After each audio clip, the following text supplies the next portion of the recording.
Hello, everybody. Welcome to the second part of the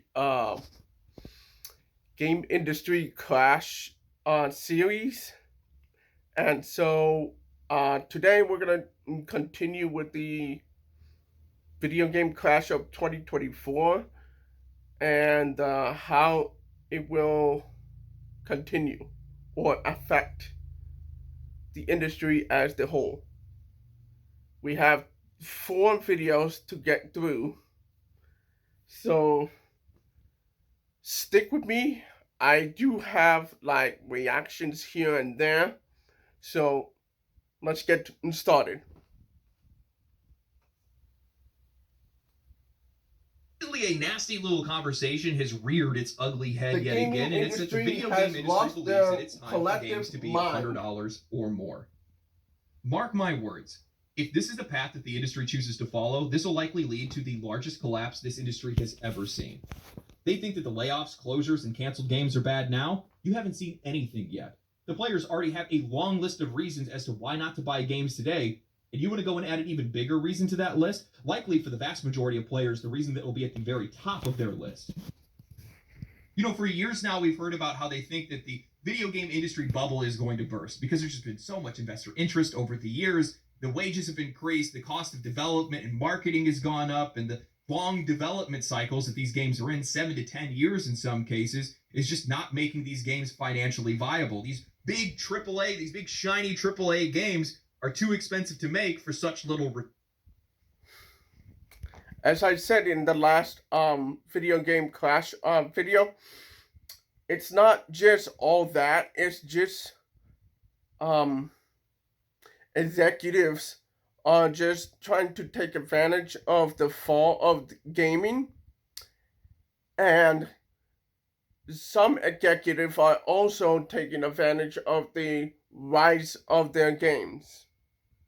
That goes for Activision, that goes for Microsoft, and the acquisition of Call of Duty slash Activision. Yeah, it's on both both sides of the coin.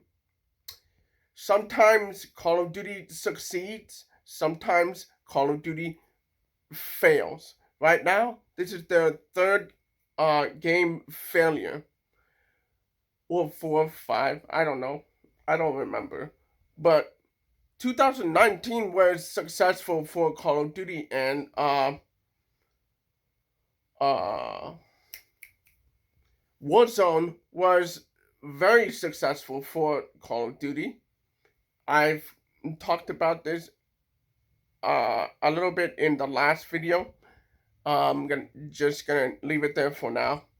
But my point is, it's not just the budget; it's the executives who think it's a great idea to, okay, let's take advantage of these employees and these successes of the games or failures of games. For example, in the next few videos, we're gonna cover the bigger and weirder studio closures, like Marvel Rivals just fired all of the employees even though the game is successful. That doesn't make any sense. I use that pause for a reason. It's for dramatic effect. Okay, so let's get going. So they've gotten themselves thinking, well, how do we fix this issue? What's the actual problem here? I mean, it can't be that our, leadership is Yes, it is. incompetent. It can't be the Yes, slop it that is. we've been delivering to the customers. It can't be Yes, that it we've been is. Yes, it over-investing is. in these Yes, it is. projects. Yes, it it has is. to be Yes, that it the is. customer's not paying enough money. Yes, that it has is. to be the solution to this. So today what we're going to do is we're going to listen to the industry's long list of excuses as to why we need to be paying $100 or more. We're going to watch on as journalists seal clap the industry's death march into oblivion, and we're going to talk about why I think the players aren't going to buy. This isn't the first time we've had to have this conversation. Back in 2023, Capcom's president came forward. This video is today's video has a theme to it.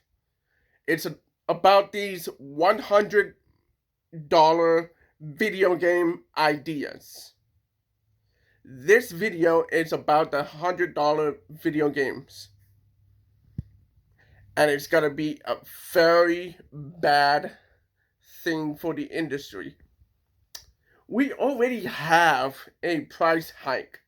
It was going from 60 to 70. We're paying $70 for every single game now, guys.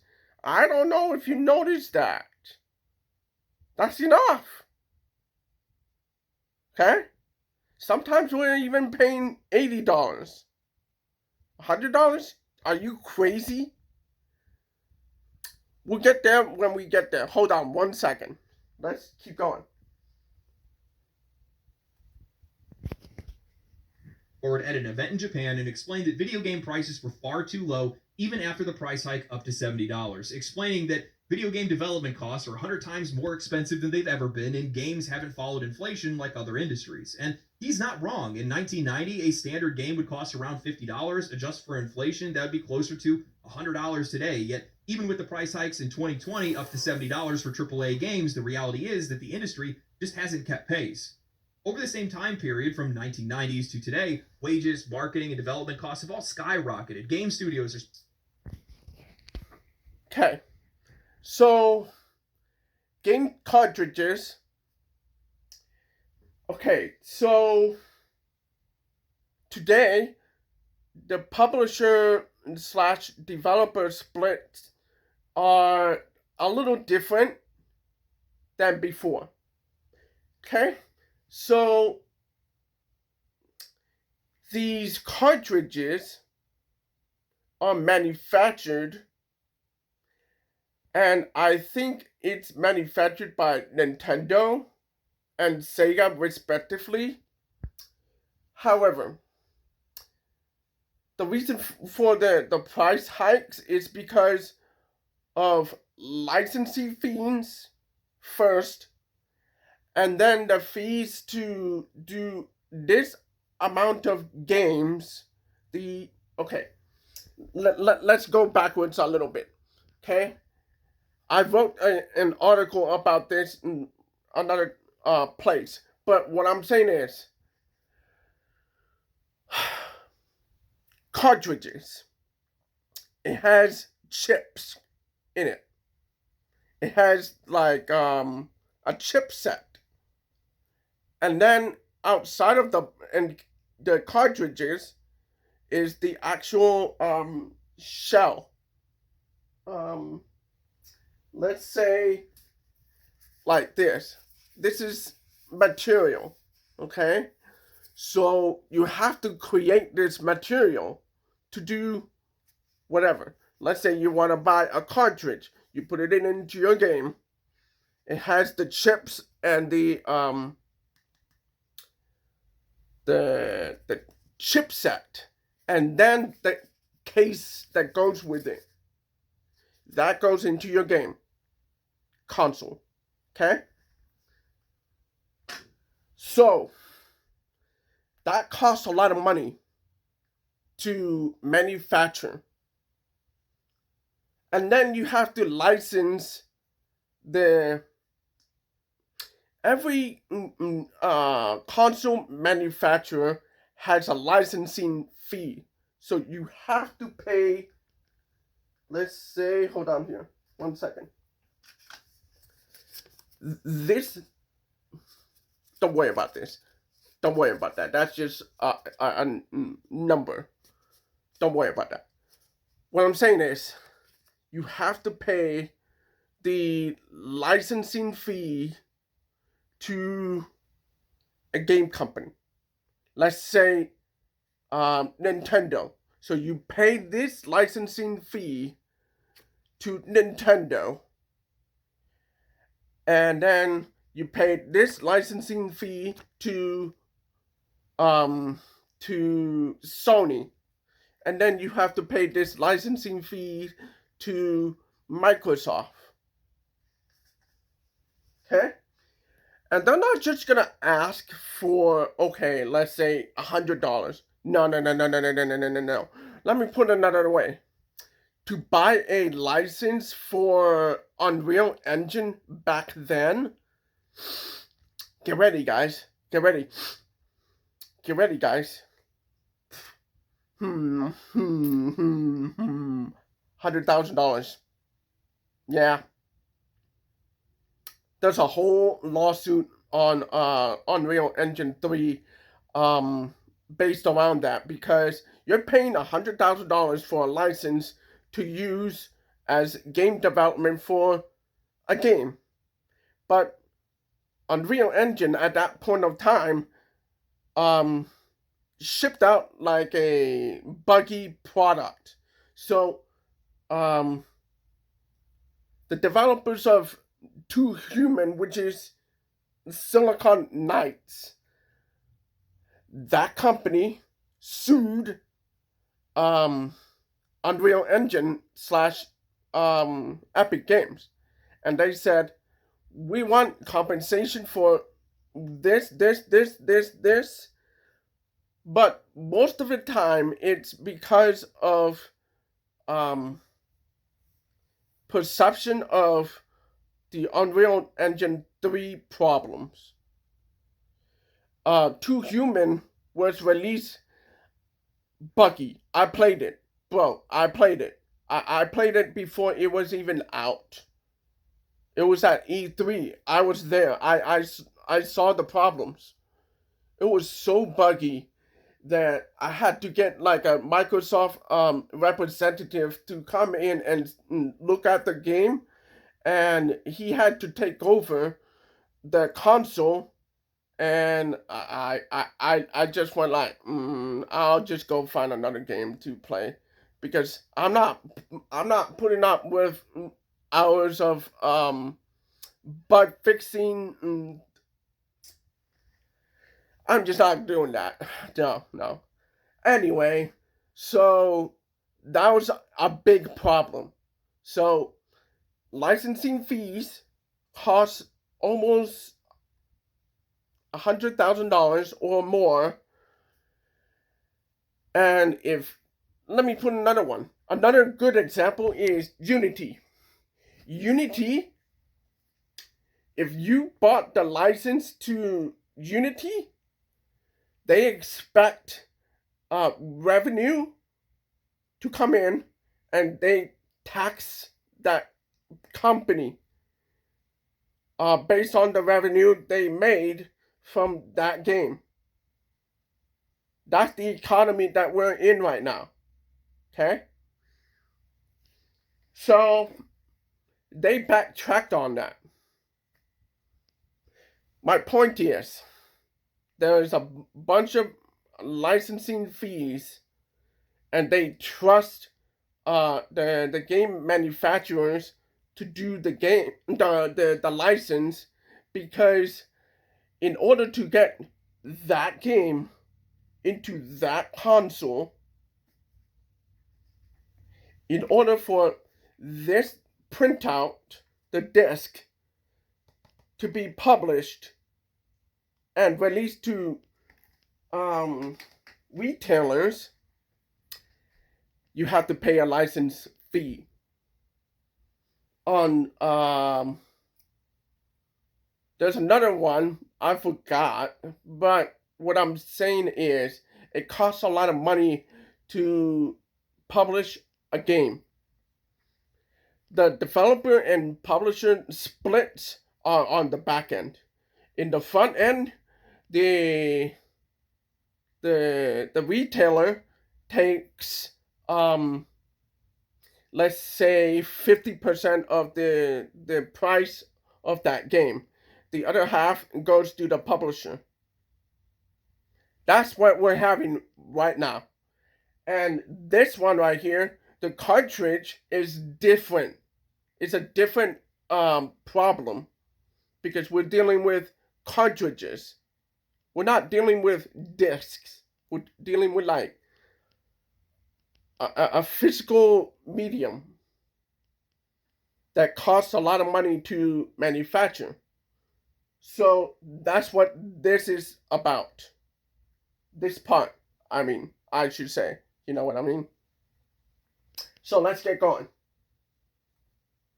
Exponentially more money than they ever did in the 90s or early 2000s. So the profit made on the sale of a single game has shrunk year over year. If we were to adjust in line with inflation from the early days of gaming to today, AAA games would be priced well over $100, maybe even $150 to be able to match today's financial realities. Now, all that makes sense with nuance removed. However, we don't live in a world without nuance. The fact of the matter is that the vast majority of games that are released today make far more money past the point of sale. Something that didn't exist back when games were being made in the 90s and early 2000s. While they still had merchandise, toys, and clothing and other different things that they could sell. So, like I said, because here's the thing, a disc. Hold on 1 second here. No, it's not here. Give me 1 second here. Give me 1 second here, guys.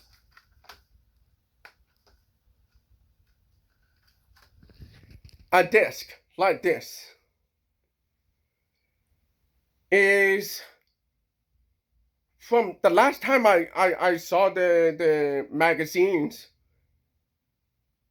25 cents, for example. Okay? Blu-rays are different because it's more data on this disc and more production on it. Okay? So these are cheaper to produce, to create, to manufacture than a cartridge. Okay? So what he's saying there is, oh, stop it, dude. So what he's saying there is, it is cheaper today to manufacture discs, like I just showed you. Okay? So the disc costs less than the cartridge. Okay? But the publisher doesn't want to have these consumers know about that. They just hide the hidden cost of games. Okay? And they sell you $70 because the split is still there. The licensing fees are still there. Okay? I don't know how much the box costs, but I think it costs I think it's about $20 by itself. Last time I saw the magazines for PlayStation, that kind of thing.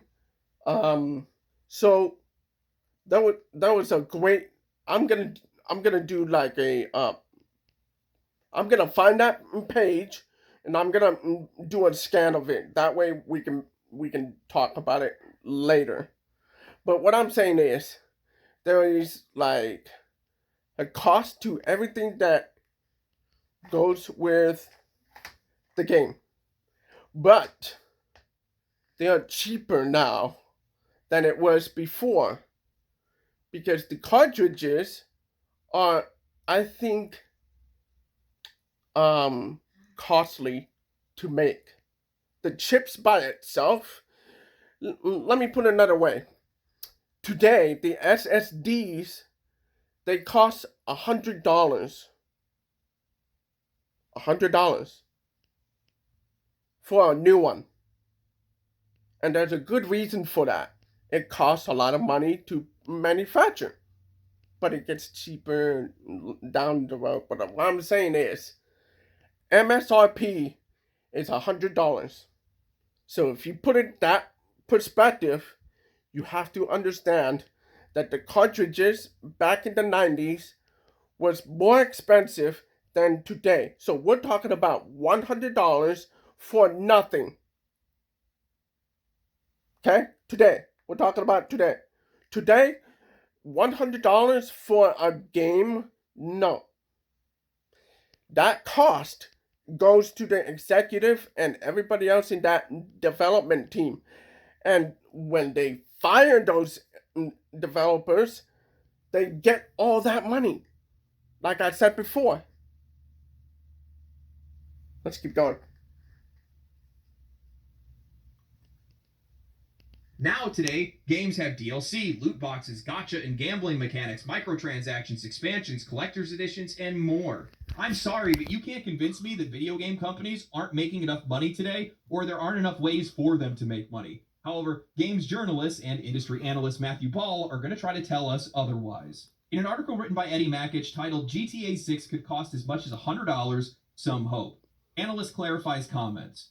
If Take-Two raises prices to $80 or more, other publishers could apparently follow suit. Eddie writes, veteran investment analyst and researcher Matthew Ball of Opinion has released a gargantuan 219-page report about the state of video gaming in 2025, and some of the presentation looks at how the video game industry could possibly grow in 2025. In a section titled How Player, Playtime, and Player Spend Might Return to Growth, Ball mentioned a variety of opportunities, including Grand Theft Auto 6 costing as much as $100 when it launches this year. Ball said that there is hope among some in the game market that Take-Two will price GTA 6 at $80 or even $100, which could prove as a turning point for the video game industry. This could break a key price barrier and allow developers to raise their prices as well, he said. Before this, a Baldur's Gate 3 developer said a GTA 6 could prompt a shift to more expensive games if Take-Two decides to price it above $70. In a series of follow-up posts, Ball shared further key updates, including how GTA 4 was priced at $90 in real terms, with GTA 5 costing $83. Ball added, your rent is up, movie tickets have doubled, minimum wage, Spotify, Netflix, bus fare, gas, etc. Indeed, nearly all categories are up, not just flat in real terms, while games are at record lows. He went on to say Rockstar's cost isn't sufficient to set the price, but the argument games should be the only thing never to adjust for inflation, and thus be, in the strictest terms, worth less every year, is not healthy either or a good argument, in my opinion. Ball was not making a prediction himself that GTA 6 would cost $100, only that there is a belief in the market by some that it could happen. For his money, Ball said that GTA 6 will cost $70. I can't believe I have to say this, but customers only ever care about inflation when said inflation affects them and their money. $100 is $100. Whether it's 1990 or 2025, no matter how you spin it, what excuses you make, or what numbers you point to, the vast majority of people just flat out cannot afford those prices and will have a far more difficult time justifying buying games day one or buying games at all. My friends with kids buy maybe 1-2 games a year, or they just spend their money on indie games because they're far cheaper, they tend to have more replay value, and they don't take as long to complete. My friends without kids, well, they work too much and they can't even justify buying a $70 game, and they just choose to play free-to-play games instead. Gen Z is so maladjusted and ambivalent due to the pandemic that they can't even find work, and even if they do, they can't hold jobs for long. Heck, the vast majority of them are choosing to become NEETs out of choice. Who are they planning to sell these games to, and where are they going to find the money? When Ball mentions how GTA 4 was priced at $90 in real terms, he's talking about how the price of GTA, adjusting for inflation, was priced above inflation at the time, making $59.99 feel like $90 at the time. And that's why it should be completely fine for games to be $90 or $100 today. Here's the other thing they're missing. $100 isn't just a number. It's a cultural touchstone. It's a psychological threshold that makes consumers think twice before making a purchase. Crossing that $100 mark makes a statement. It's saying that this product is now a luxury tier item, something that isn't just an impulse buy, but an investment, whether it's worth it or not. And that's when that feeling hits the hardest. It's not just about the price tag, it's about the perception of value and what people can reasonably spend in an already stretched economy. Look, a $100 purchase feels like it demands a justification. I can't tell you guys how many times I had to overcome dread when I was wanting to upgrade from a $30 webcam and a $50 microphone. For many, this is going to be a breaking point. The moment where games start to feel more like an exclusive club for the people that can afford it and less like a pastime accessible to anyone who loves the medium. It's a barrier that not only reflects inflation, but also sets the tone for how the industry views its audience. One where only a select few can afford or truly engage with what the industry has to offer. I just hate how disingenuous all of this is. Ball says the prices for all things are up, and the idea that games need to stay the same price isn't fair, conveniently ignoring the fact that while the upfront price of games has remained relatively stable, the way that games are monetized has changed drastically. In-game purchases, microtransactions, season passes, battle passes, and expensive collector's editions have all become the norm. Game companies have found new, more aggressive ways to squeeze every dollar from the player far beyond the original price tag. A $60 to $70 game is no longer just that, it's an entry point. To truly experience whatever the game has to offer, players are often pressured into spending far more in additional content. Customers aren't just paying more, they're paying far beyond what they originally bargained for. And that's what should be addressed, not just the price tag on the box. And what's even more funny about all of this is the fact that the writer of this article actually ended up using the Baldur's Gate 3 developers' words out of context. And by the way, if you guys have paid attention at all to journalism over the last couple of years, they've been using Baldur's Gate 3 developers out of context constantly because they think it adds some type of emotional weight to whatever their words are. Like, oh, look, here's this great developer that made a game that everybody loves saying that they agree with us, when 9 times out of 10, their words are completely out of context. They used it here saying that everybody's just waiting for GTA to increase the price, acting like the Baldur's Gate 3 developers want GTA to increase the price. When the original tweet that they had made was talking about how much they hated artificial price structures and gouging that we see in today's gaming industry. The original tweet actually said, "I don't love the artificiality of pricing structures post-retail. Use the inflated base price to upsell a subscription, and use vague content promises to inflate ultimate editions to make the base price look better. It all seems a bit dangerous and disconnected from the community. I think the game should be priced according to its quality, breadth, and depth. I'm not against higher prices, but this arbitrary uniformity just doesn't make sense to me. It feels so unserious." I'm going to go off for a second. Don't you guys love how every single time they like to twist things to be able to suit whatever their narrative is, and everything is always coming from the perspective of the industry and never from the perspective of the player, of the customer, the people that are actually spending money on these things to begin with? The next subject. We're never at the Just forefront of discussion. stick with me. We're never at the forefront of their mind when they're making these decisions. And then they sit back and they wonder why games are failing and studios are closing. I don't know. How could that possibly happen? The prices for everything is going up. You're absolutely right. Now that I think about it, you know what hasn't gone up with inflation? The general quality and day one performance of video games. Even some of the best games that we've seen released over the last few years can't even hit a standardized level of quality. We are spending $60 to $70 on brand new day one video games that we have to sit there and hold the bag because the game's not even finished, because it's always the minimum viable product that's being released to us, and we have to wait for them to finish the game for us to be able to play it. But let me take a wild guess and say they're probably going to try to blame the price of things on that as well. They want to talk about how expensive it is to make games today. You know, my question is, why are we the ones that need to keep up with you and your spending? We didn't sign up for that. When I look around the industry, I see some of the most successful games over the last few years: Baldur's Gate 3, Black Myth Wukong, Space Marine 2. Devil's advocate here. We kind of did. You know, the Elden Rings, the Grand Theft Autos, the open world games. Yeah, it's kind of your fault too. But the thing is, if you make a good game, they build it, they will come. Build it, they will come. Okay? All you have to do is make a good game. That's why most of the open world games are selling or hyping to be good games. It's because of how good the game is. Okay? Elden Ring, for example, it's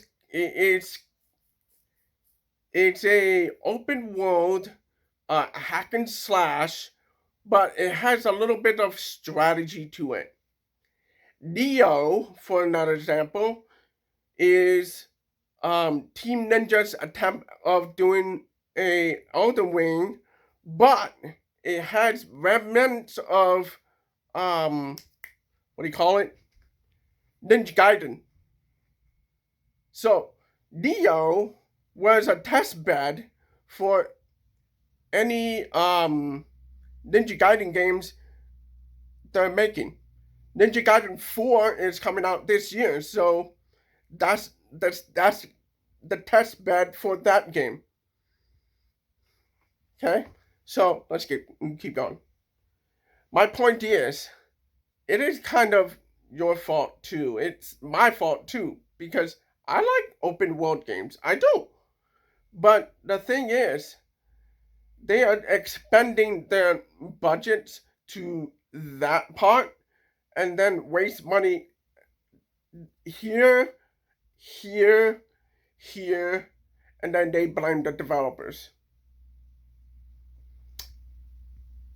That's just for a select few. For example, Suicide Squad is a great example of an open world game that should not be um,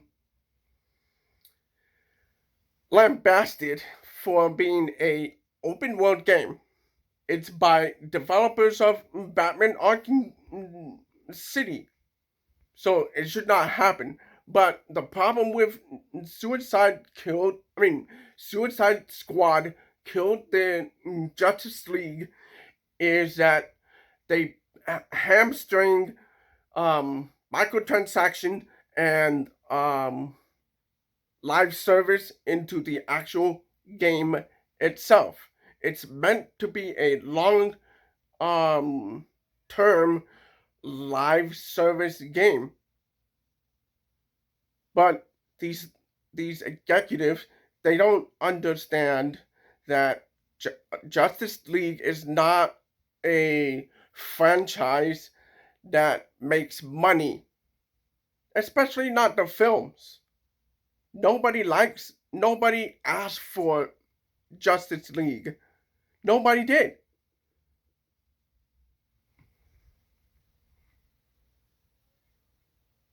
But we asked for Elden Ring. We asked for Ninja Gaiden. We asked for Neo. We asked for Grand Theft Auto. We asked for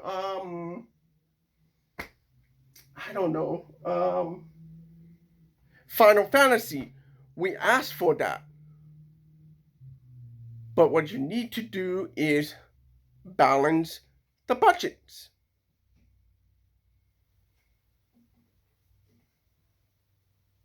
That's all you need to do. Make a good game. Make a good game. These games are made with a quarter of the budget of some of these big, flashy AAA games that nobody ended up buying in the first place. You guys are making tens of billions of dollars. The vast majority of the money that is made in this industry is coming from microtransactions. This is not my problem. It's a you problem. The sheer cowardice of these companies to sit by and wait for somebody else to increase prices because they know it's a game or they think it's a game that everybody's going to buy and it's going to be the best way to just sneak that price change in. And that is so telling because you are pathetic and you realize that your games wouldn't sell. Asman, thanks for unpausing. Eddie continues with $70 is the current market rate for new AAA releases, and in fact, it was Take-Two that was among the first to raise prices from $60 to $70 back in 2020. Many are naturally wondering if Take-Two might raise prices again for GTA 6's launch. But it remains to be seen if that'll happen. Beyond updating the sticker price for games, video publishers have found other ways to be able to make more money out of players, including expensive editions, microtransactions, and battle passes, just to name a few. GTA 5, for example, has sold 205 million copies and brings in a lot of money in microtransactions in GTA Online. Early predictions have said that GTA 6 could sell 40 million copies and earn more than $3 billion in revenue during its first year alone.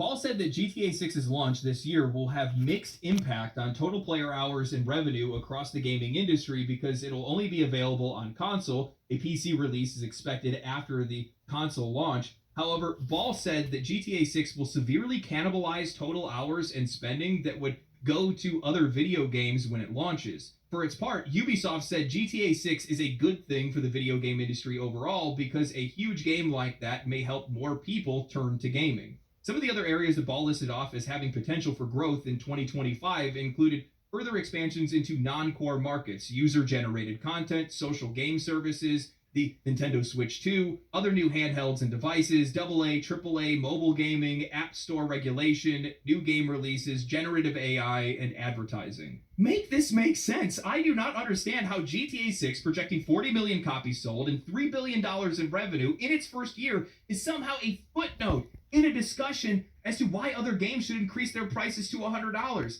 They are failing to realize why GTA 5 did so well, why GTA 6 is likely to do even better, or why it could even sell for $100 in the first place. You're not even thinking about what the impact of a price increase would be on other games and other studios outside of one of the biggest video game franchises of all time. $70 is the new current market rate for AAA releases? No, I think it's the going market rate for trash. The best releases on PC over the past 2 years have been $60. I mean, take a minute to think about it. If game prices were $100 today, what games would have realistically come out at $100? Suicide Squad Kills the Justice League, Assassin's Creed Shadows, Skull and Bones, Star Wars Outlaws, Dragon Age The Veilguard, Diablo 4, Call of Duty, The Sims, sports games, trash, generic slop, and in some cases, absolute dumpster fires. And while some of them still would have reached an audience, they wouldn't have reached an audience of the same size because they would have cut off their leg to save a foot in regards to the game's price. I mean, think about what you're saying here. Even Ball mentions how GTA 6 is likely to cannibalize the sales and playtime of other games when they're released. Now imagine these morons raising their prices to $100. Good games sell well and bad games don't. And from my perspective, if the price of game... It has been a well-known fact that if you release a game in the middle of GTA release window, your game is dead on arrival. So forget putting $100 game right next to GTA 6. Forget it. It's not happening, bro. I am not buying a slop $100 game. No. I'm not buying a sloppy $100 game. No. That is a bad idea. No. No. No, no. We'll keep going. It's halfway done. Were to increase, it's going to price a lot of players out of a lot of games, and the entire market is going to shift. Good games will sell well, and bad games won't sell at all, which means a minor mistake could have catastrophic consequences for some of these studios, and the gap between... Great point, by the way. Great point. If you release a good game, they would pay whatever the price tag shows, but not $100. Okay? You're asking a lot of the customer. That's just not happening, okay? And if you release a bad game, best put it at least $60 or $40. Okay? That's just not gonna happen. I already stopped buying $7 games unless it is a franchise that I already know, a franchise that I already trust, a franchise that I know is gonna have a good game inside of it. And even if I didn't, I read the reviews before buying the game. Okay? These game developers need to understand how people think and how they buy games before they say, okay, let's raise the price to $100. Guys, a flat fee of $100 is not going to work. It's not going to work. He just said it. If you release a bad game, it's going to bomb at launch. So $100 is not going to cut it. It's not going to cut it. For God's sakes, let me put it another way. Black Ops 6 was released. 3 months after, the game bombed. And in one place, it's $20. That is a bad sign for the game. Let me put another one example. Fallout 76 was released. Full price, MSRP. Okay? $60. 1 month later, they literally gave the game away. Retailers were treating that game as if it is E.T., the Atari game. They gave it away so bad, you could find a bucket of Fallout 76 in a bin, and they'll just say free on the front. They even gave it for free on the game bundles with game consoles. They put it into that because they want to offload the cost of buying that game. Damn, that was embarrassing. That is ET level crap. Oh man. Oh, Bethesda. Oh man, Bethesda. Thesis is going to become an ocean many studios cannot cross. I do not understand why the conversation isn't focused around how much money these companies are spending on games. Companies that cannot properly budget their own projects, set realistic sales projections, or even target an audience's needs properly. Ubisoft spends hundreds of millions of dollars on a busted ass pirate ship simulator. EA invested hundreds of millions into an educational HR video disguised as Dragon Age. And we have so many more studios that are torching millions of dollars on bloated games filled with busy work and realistic eyelashes. What are we doing here? This industry is in a state of entropy where they just keep pressing forward, they keep spending more money, they're adding nothing to the core experience, and the customer is the one that is expected to keep up with their spending. They want to blame the failures of the industry on not making enough money, only to distract from the fact that it's their fault that people are losing their jobs. Studios are closing and sales are dwindling. I actually read through Matthew Ball's 223-page presentation, and he unwittingly proved it himself. In 2020, IDC, Google, ARC, and SMP all made projections on what they thought the industry would look like with its growth in the coming years. They viewed the pandemic boom as an accelerant, not an anomaly. Yes, these idiots thought that COVID was the future. ARK Investments forecasted that the industry would grow by 50% in 4 years, from $200 billion to $300 billion, meaning that investors, blindly trusting speculators, ran to invest in these companies and publishers, and in turn, those companies, flush with cash, invested.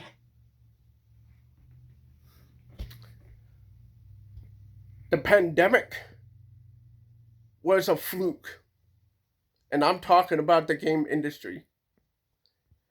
The pandemic was a fluke. You guys got lucky on the pandemic. Okay? Call of Duty and Call of Duty Modern Warfare and Call of Duty Warzone launched almost months after each other and blew up. Did you guys not understand that a lot of people were stuck at home? I don't think you did. Because if you. These companies need to stop trusting these analysts to do the production, the projections. You, Mr. CEO, it's your fault. You're the one that's supposed to make projected estimates of the games that you make. Is it going to sell in a economy like this? Most of the games that I've seen so far, no. Concord bombed, and it's not because it's not because we're not interested in new games. It's because you did not build on what that game was supposed to be designed as. If it's an Overwatch game, release it on Overwatch 2 launch day. because now the niche is gone. So now you lost all that money. Now, when I say that, I'm not talking about putting the game right next to Grand Theft Auto. That's a different ball game. That's different. But putting Concord right next to the release of Overwatch 2, that would have worked. That's your competitor. You guys are competitors to each other. Okay? And then the great example was Marvel Rivals. Just released it right there. Blew up overnight. But that's the thing though. It was word of mouth and zero marketing. They did the marketing a little bit because it's Marvel. But the thing is, word of mouth blew up the game. I see it all the time on YouTube, bro. I see it all the time on YouTube. Everybody's talking about Marvel Rivals. That's word of mouth. That's the power of YouTube. That's marketing. Free marketing.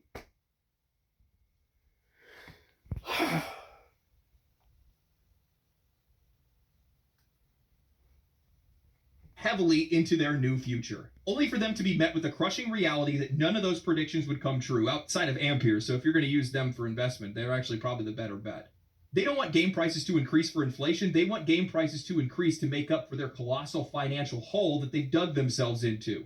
The pandemic led to a wave of overly optimistic projections. Popular forecasters and analysts predicted that gaming would experience perpetual growth, an assumption that was rooted in a brief surge during lockdowns. These predictions were reckless, overlooking the fundamental truth. Once the pandemic subsided, people had to return to the working world. Inflation would then like I said. I think a lot of people forget just how much of an impact stimulus checks had in the U.S. You had people that's a great point too. Middle-class earners that were making more money through unemployment than they ever did while they were employed. This ended up leading to a lot of unrealistic and excessive spending, especially given how much time they had on their hands. How the hell could you believe that the sales and engagement gaming saw in 2020 and 2021 would stay the same?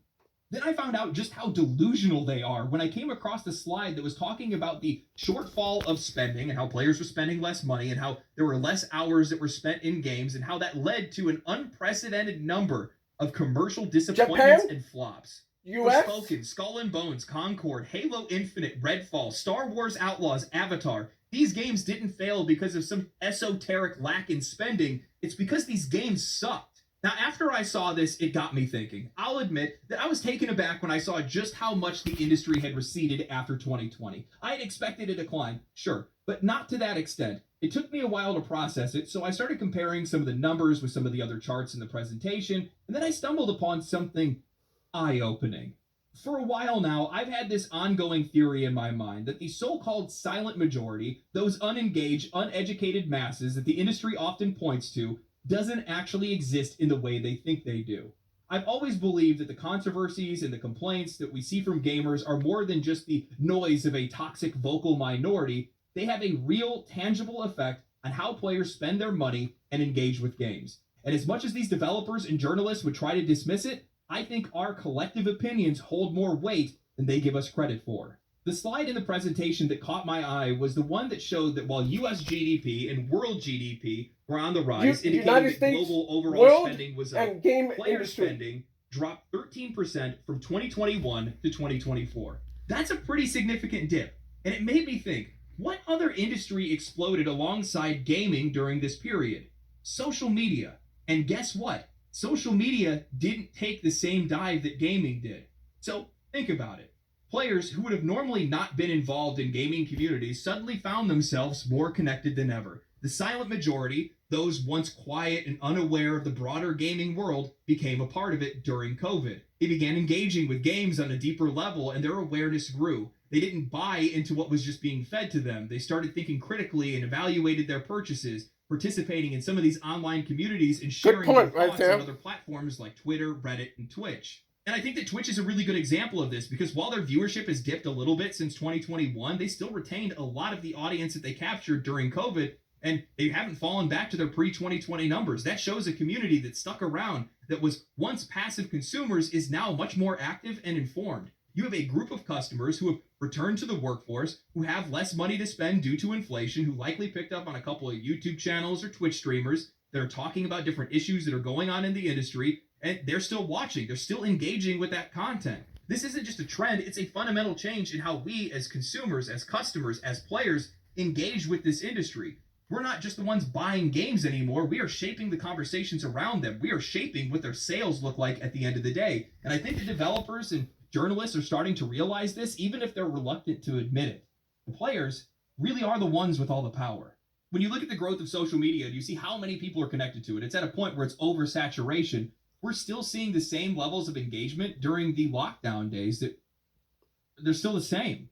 A lot of the channels probably have seen even more growth since then. I would guarantee if I went out and I started polling some of the people that blew up or got big or anything like that during COVID, they probably still retained a lot of their audience, except for some of those Minecraft guys. But that's a completely different story. They did that to themselves for the most part. But I think what the industry doesn't realize, or maybe they just don't want to realize it, that's probably really what it is that players are still engaged in all these discussions. All the views are still coming in on videos, all the tweets and all the Reddit stuff is still getting updates and all that good stuff. People are talking about the industry, but they're not buying the games and they're not playing the games. So what does that mean? That means that they're out there involved in these communities and they're avoiding games. You cannot tell me that all the controversy that was surrounding Dragon Age the Veilguard didn't affect its sales. People waited for reviews. They felt the general vibe of the game. Like I said before, I wait for reviews. The game failed. In most cases, a game with that name, a game that has that much cultural weight, Dragon Age, should have sold regardless. It still should have did really well, but it didn't. And why is it? Hold on. People are paying attention to videos or watching videos or keeping up on previews. Dragon Age, the Veilguard should have sold more copies than it did. He's true. He's telling the truth because Dragon Age was a very big niche. What happened? What happened is the game looks ridiculously like a children's art book or something. Like something that came out of a PlayStation 2 game. Like, what are you expecting me to do? You expecting me to buy that game? And then there's other problems with it, but what I'm... The first trailer was so stupid. I went like, nope, not buying it. Bye. Nope. The game looks trash. I don't know how you guys even defended it. It is so hilarious, everybody. Oh my god. I don't know how you defend it, bro. No, that was trash. That was legitimately trash.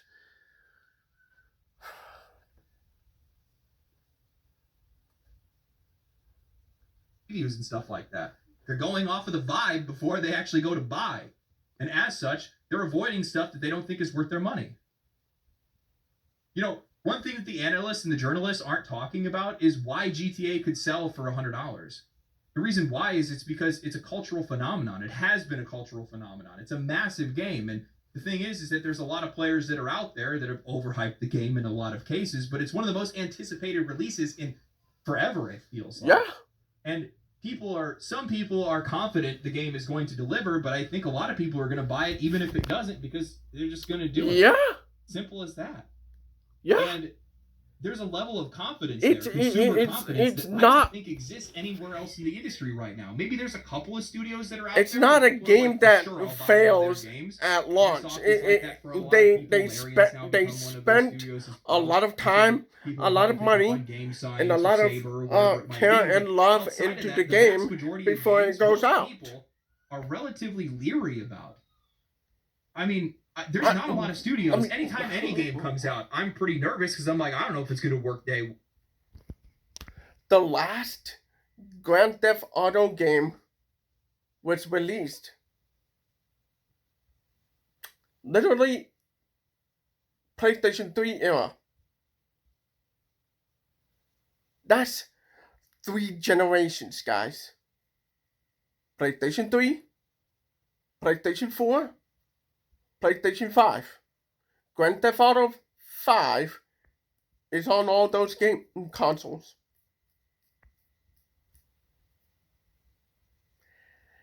So they spent that amount of time with developing Grand Theft Auto 6. And they used all the money from Grand Theft Auto Online to make that game. All that billions of dollars, right there.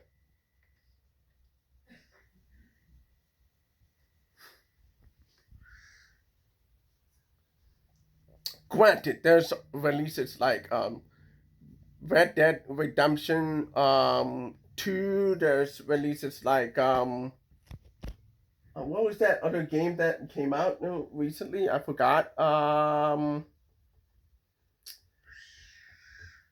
don't remember. I'm drawing a blank here.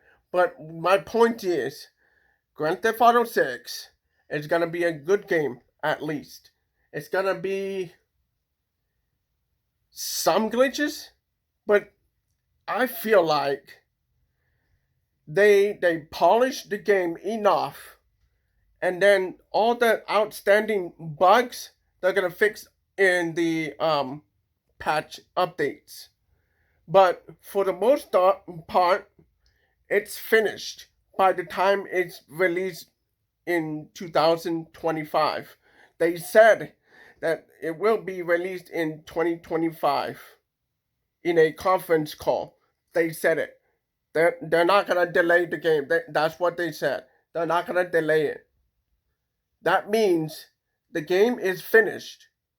The game is polished. The game is practically gold. Practically. So by the time it's gold, it's ready.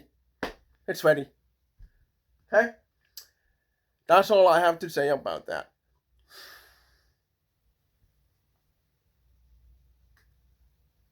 One, I don't know if it's going to be worth my money. I don't know if they're going to deliver on all the promises, even with the gameplay trailers and stuff like that, because we've had games in the past that have showed us gameplay trailers and the game didn't play anything like it.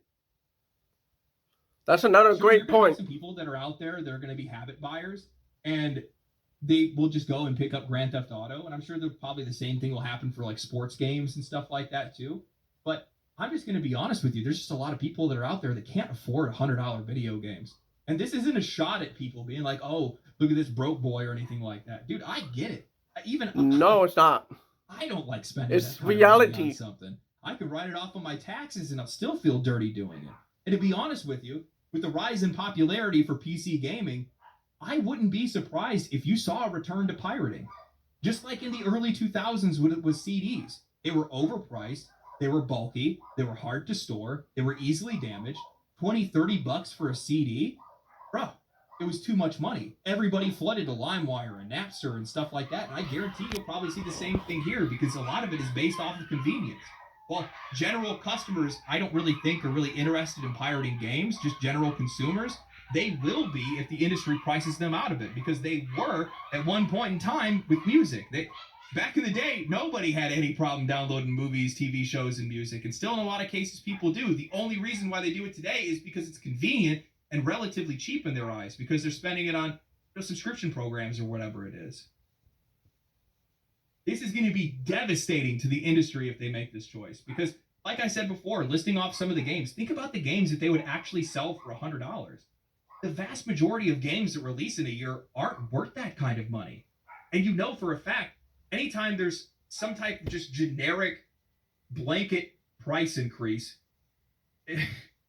they're all going to go for it. And they're all going to fail. Outside of a handful, maybe 1, 2 3 games a year, maybe. And the funny thing is that even those games are going to suffer because most people aren't going to be able to justify $300 on 3 games. That's crazy. You out of your mind? That's half a console. What are you thinking? Even a price increase up to $80, I think, is going to be too much. It's just, I don't care what people say about, how realistically money feels today because of inflation or anything like that. $80 to $100 is a lot of money. And for most people, they're just going to pass on it. There's other games that are out there that are far cheaper, that are much more worth their money, and they're going to support them instead. So if these AAA companies want to go ahead and do it, these big, the biggest publishers and studios that we have that are out there, go for it. I love to make videos about it. Go for it. Like the video I'm going to make for BioWare. We'll just laugh at you. That one's a long time coming. Anyway, hope you guys enjoyed the video. If you guys did like the video, we're going to laugh at you. Share it to your friends. Share it on social media and things like that. Boost my engagement. Make me famous. See you guys later. Stay cool. Stay righteous. Stay safe. Hello. So now we have the video game industry is cooked. So RGT is here. Shout out to him. I'll see you guys later. I was going to talk about the Switch 2 potentially having Hall effect joysticks because, that's pretty cool and that would solve a lot of the drift issues. But we're not talking Switch 2 today. We're talking about something that's bothering me. It's a story that popped up yesterday. I made a tweet about it. People really seem to like my take on it. So I wanted to kind of expand upon it and, hopefully this video will do as well as some of the Switch 2 videos have been doing. But this is a story that I feel like so many people that talk about it don't actually understand the reason, the logic, and, the why of how things were and why it's not applicable to how things are. And of course, I'm talking about this story that was ran by Video Games Chronicles on yesterday. I'll have a link to it in the description box down below. A video game analyst has claimed that there's hope in the industry that GTA 6 would cost up to $100 so that other companies could raise their default prices as well amid global inflation and a swelling AAA development cost. Now, I always say this, and I'm not trying to be disrespectful, but how do you become a video game analyst? Like, I don't understand that as a job title. Because aren't I a video game analyst? Isn't someone like Spawnwave a video game analyst? Like, that sounds so pretentious to say. I'm a man that has a camera and a microphone and an opinion on things, and some people like my opinion and some people don't. I'm not going to call myself an analyst, but I feel like I am potentially more qualified because I understand the history of things and the whys and the why nots of how things were in the past and how it equates into the future. Matthew Ball of Epilion has released his State of the Video Gaming in 2025 report, which muses on how the video game industry could change in the forthcoming year. Well, I know the streets have been waiting for that report, pal. One focus of the report is Grand Theft Auto 6, which will doubtlessly be the biggest video game release of the year, if it comes out this year, should it make its planned 2025 release. According to the report, there is hope within the video game industry that publisher Take-Two will use the unprecedented excitement around GTA 6 in order to bump up the default price of the game to $100. It is believed that if Take-Two took this step with GTA 6, a game that will sell incredibly well regardless of the price, then others could follow suit, potentially aid in recovering spiraling development costs. Take-Two was one of the first to raise the games from 60 to 70 in 2020, using the transition to the next generation of consoles as an excuse. While it is likely that GTA 6 will be released with a $100 version as a part of this lineup of various special editions, it is expected that the standard game, will be $70. Then we start to talk about stuff like this. Gaming budgets have exploded as expectations have grown for how much content is included in a game. However, in response to this, video game prices have largely stagnant outside of the recent $10 bump in order to offset this, blah, blah, blah. And we get into this whole conversation that really at its core, it's a dumb conversation. It's a very dumb conversation because the conversation is not contingent on the consumer. Because if it was, if companies actually paid attention to the consumer, they would realize that some of these bigger budget titles are evidently more niche than some of these smaller titles. You have games like Stardew Valley and Minecraft and stuff like that. Games that don't have a huge budget, selling millions and millions and millions of copies. Those people are swimming in money right now. Development costs are not the result of consumers, they are the result of the companies themselves. Now, yes, you want to have nicer graphics, better resolution, better frame rate, and stuff like that. But we are not the ones that are over bloating these games. We are not the ones that are hiring, all these people that we then have to let go via layoffs and stuff like that, because these companies were too damn stupid to realize that the COVID burst of video games was not sustainable. That is why the industry is in so much trouble right now, because you had these companies, you had these CEOs, these executives, these analysts who saw how video games were selling during COVID, and they were like, this is sustainable. Any CEO, any analyst, anyone working within a company who thought that was sustainable, not factoring in that people were literally stuck in their house, they should be fired. It's what I said earlier in the at their video. job. They don't understand things. They don't understand basic business principles as to the reasoning behind the massive burst in sales. Animal Crossing isn't selling as much as it did if COVID didn't exist. I'll go ahead and say it. It would still sell very well, but probably about 10 million shorter. But it was this escape.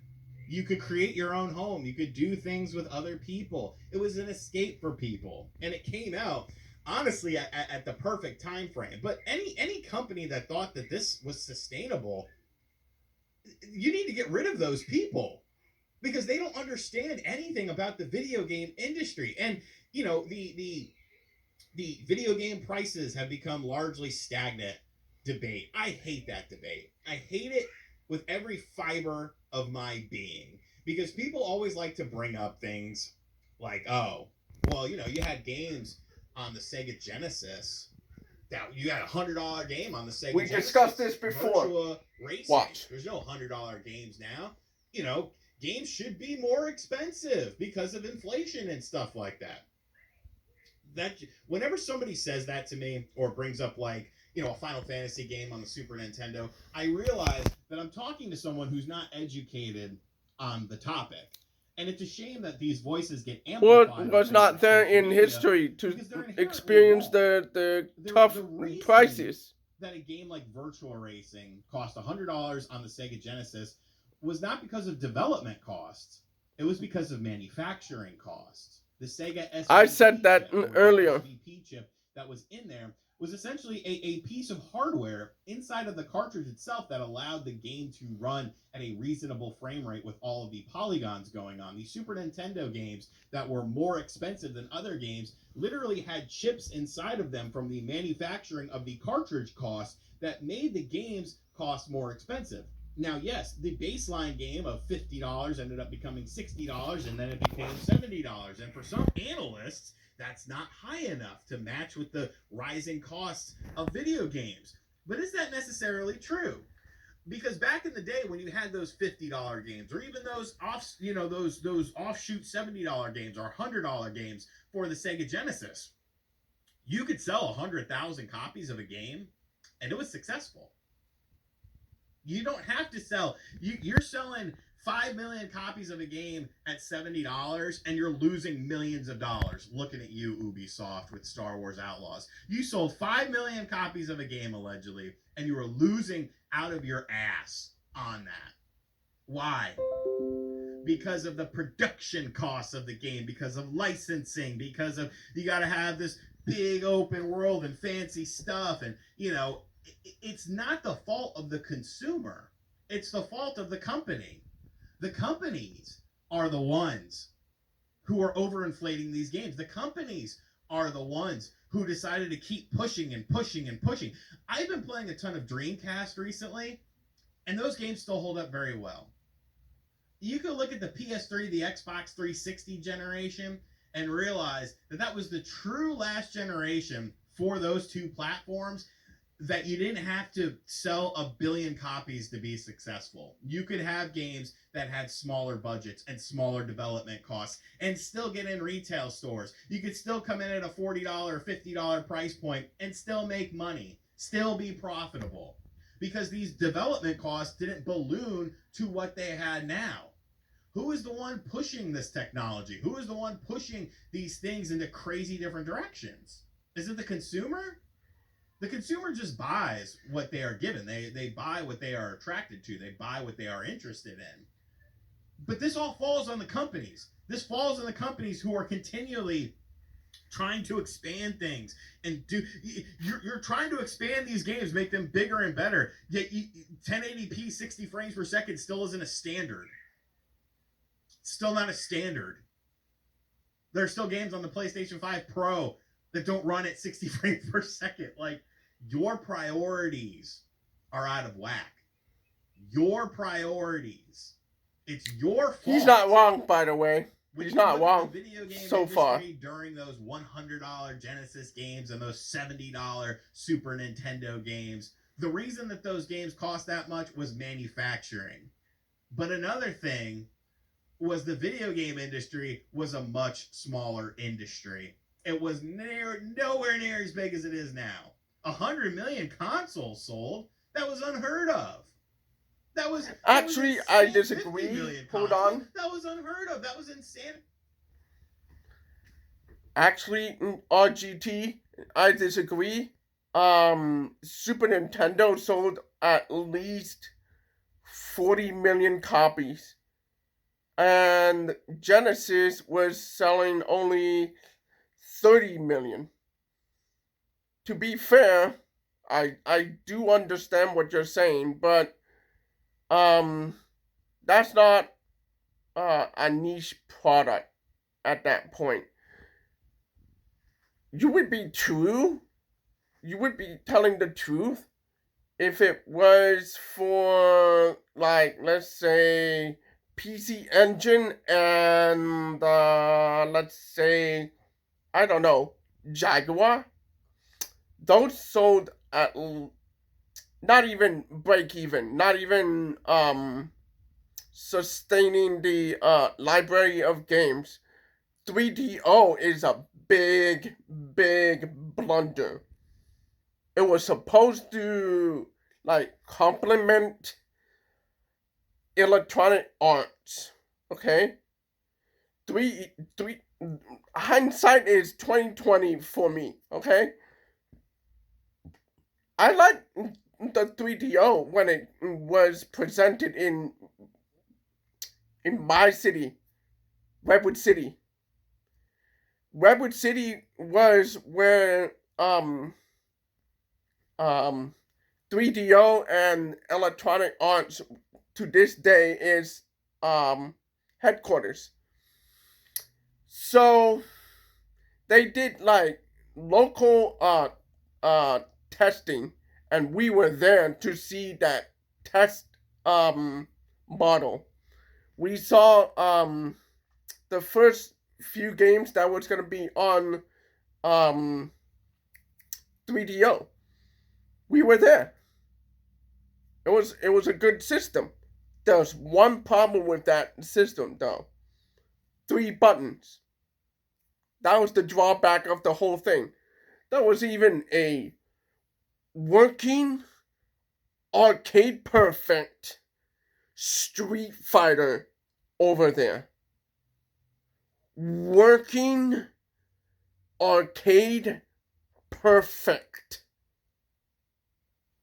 It's hard to do a arcade perfect Street Fighter game on any console at that point. But 3DO, they did it.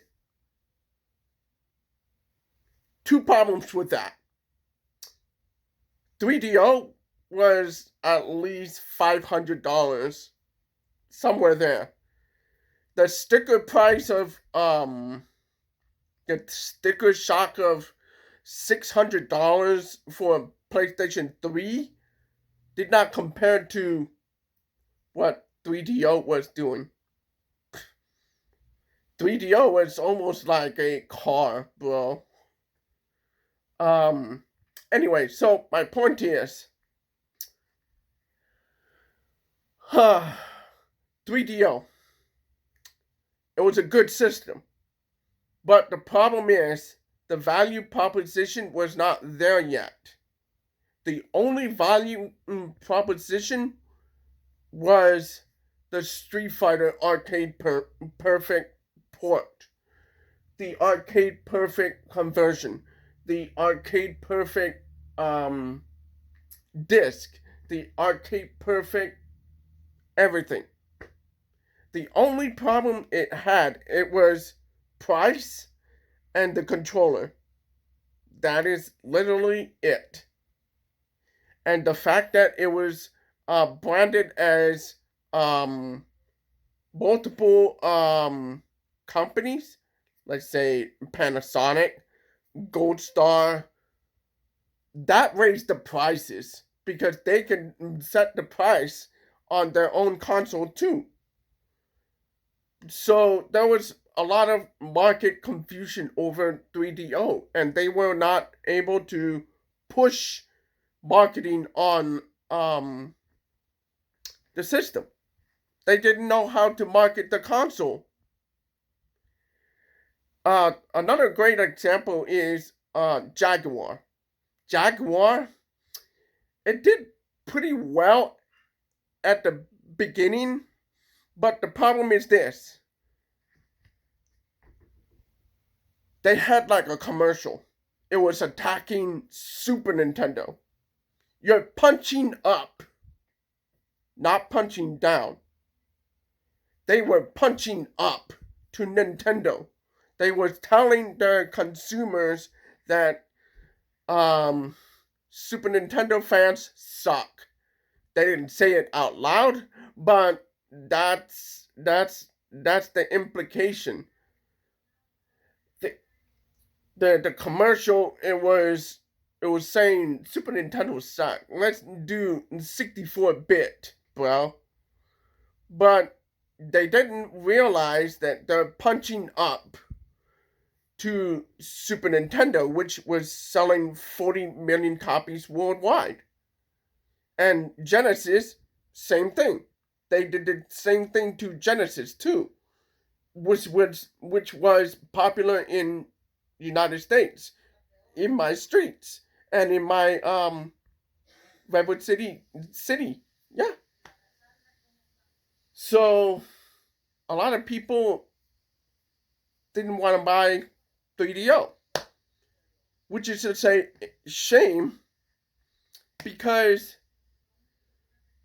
there were good games on the system. Jax is a great example. That could have been a mascot for 3DO. But the problem is they did not know how to market the product to United States and compete on the same scale as Nintendo or Sega. They have Electronic Arts. That's what they have. That's the one Achilles heels in their favor. They can put all the Electronic Art games in there and sell it like a mascot. The sports games were their mascot. Electronic Arts was putting everything on 3DO. But the problem is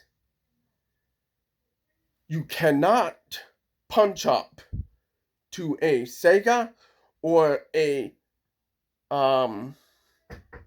Nintendo at that point. You cannot do it. Anyway, let's keep going. My point here is the console niche thing. It was a niche, yes, but it was growing in popularity by the time that Super Nintendo was out of the door and PlayStation was coming in. PlayStation blew everything up. PlayStation blew everything up. Huh? Video games were a very niche thing. Yet somehow, some way, those companies still managed to push the limits of the technology that they were given. They still managed to make games within a budget, have those games be successful to the point of where 100,000 copies, hey, we're eating steak and freaking potatoes tonight. Freaking prime rib. Serve it up. I'm not saying that Grand Theft Auto 6 wouldn't sell at $100, by the way. Because I think it would. I think it would. You know, would it sell as much? No, but I think it would. The problem is nobody's paying $100 for an EA game. Nobody's paying $100 for an Ubisoft game. Nobody's doing Correct. The Correct. distrust between the consumer and the company right now is at an all-time high. And although these journalists like to say, you know, it's because of this, that, or the other, no. At the end of the day, it comes down to the games themselves. The issues that the games have themselves, the day one issues, where if you buy the Super Deluxe Edition, you get screwed over more than likely because your save file gets wiped like in Star Wars Outlaws. Things like Kickstarters, Indiegogos, being used by big companies and then not delivering on what they promised have completely alienated that as an option. Because I honestly, at its core, it's not a terrible idea. But when you can't fulfill the promises that you have, that you put out there, Great once point. again, the Yes. company, not the consumer, that you put out there, that is a you problem. People laugh. People laugh all the time at me when I say, you know, we're in a soft video game crash right now. And they're like, oh, no. No, we're we not. are. We are in a sales. soft one. But What are we're sales? moving into a harder one. Look at these Really arbitrary hard. numbers without realizing. We're getting that if there. not We're making not. money, Oh these my numbers God. mean nothing. People are getting laid off at an alarming rate. Studios are closing. One game that does not do well will sink your studio. Meanwhile, during the 90s, you had companies who constantly put out garbage. You had companies that constantly put out shitty game after shitty game, yet they managed to stay around. Why is that?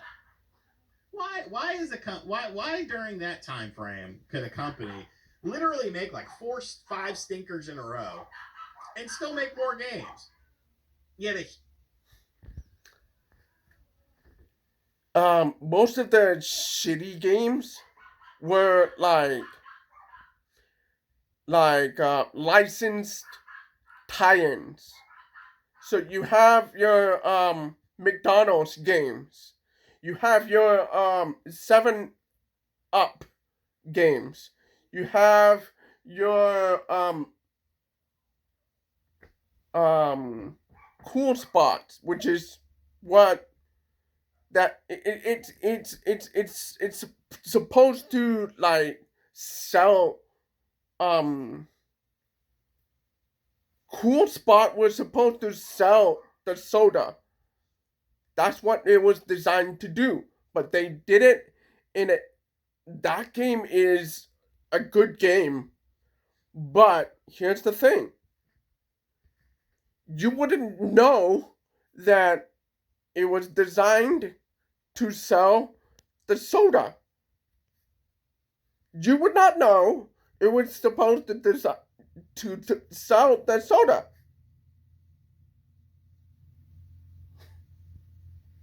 But it's a good game, regardless. Some people think of it as a trash game, but hey, a lot of us old school gamers, we liked it. It was good. I wouldn't buy the game, but I liked it. I rented it. But my point is, there was a lot of tie-in games, like Terminator versus RoboCop. There's 2 versions of that game. one for Super Nintendo and the other one for Genesis. There's Aladdin. The Genesis version is good. The Super Nintendo version is classic Capcom flair. Okay? But much like the debate for Mortal Kombat on Genesis and Super Nintendo, um, there's like a split in opinions. So, which one was the best selling version of the game? The Genesis version.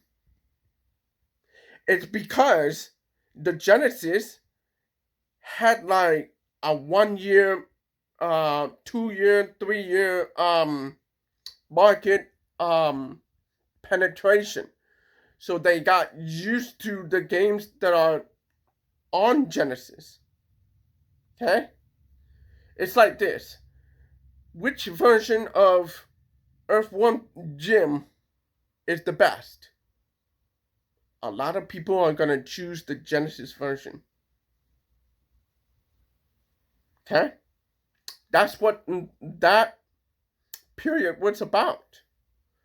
But these tie-ins, they can sell easily. And if you find out that's a trash game, they either return it or rent it that day or sell it to the next person. Those are your three choices. But for the most part, if you buy a tie-in game, you're either gonna get a good game or a bad game. Most of the time, it's gonna be trash, like he said here.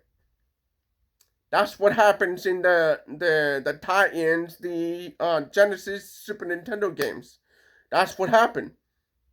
Yeah, you had to find out on your own. You had to find out. Either that or you borrow a friend's Nintendo game. You borrow from a friend and you two exchange games and you try the games. That's how you discovered games back then. Okay? So in those days, if you bought a like trash Genesis tie-in with a product like, let's say, Cool Spot, you either bought it, traded, or rented. But he's telling the truth though. I'm just saying there's a story behind that too. Okay? Huge AAA company like PlayStation closes a game like Concord after 1 week. That doesn't sound like a healthy industry to me. And you know what? I know this is going to come up in the comments since we are wrapping up this video. Well, what about Nintendo? You know what? Nintendo probably handled things right.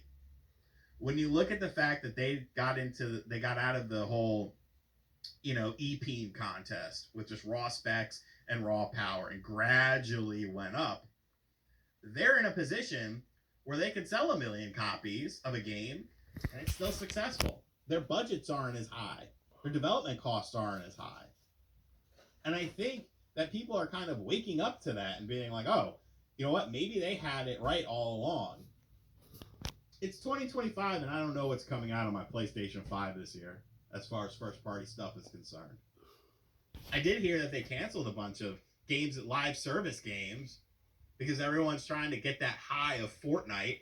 These video games, maybe I'm not done. These video game companies are like drug addicts.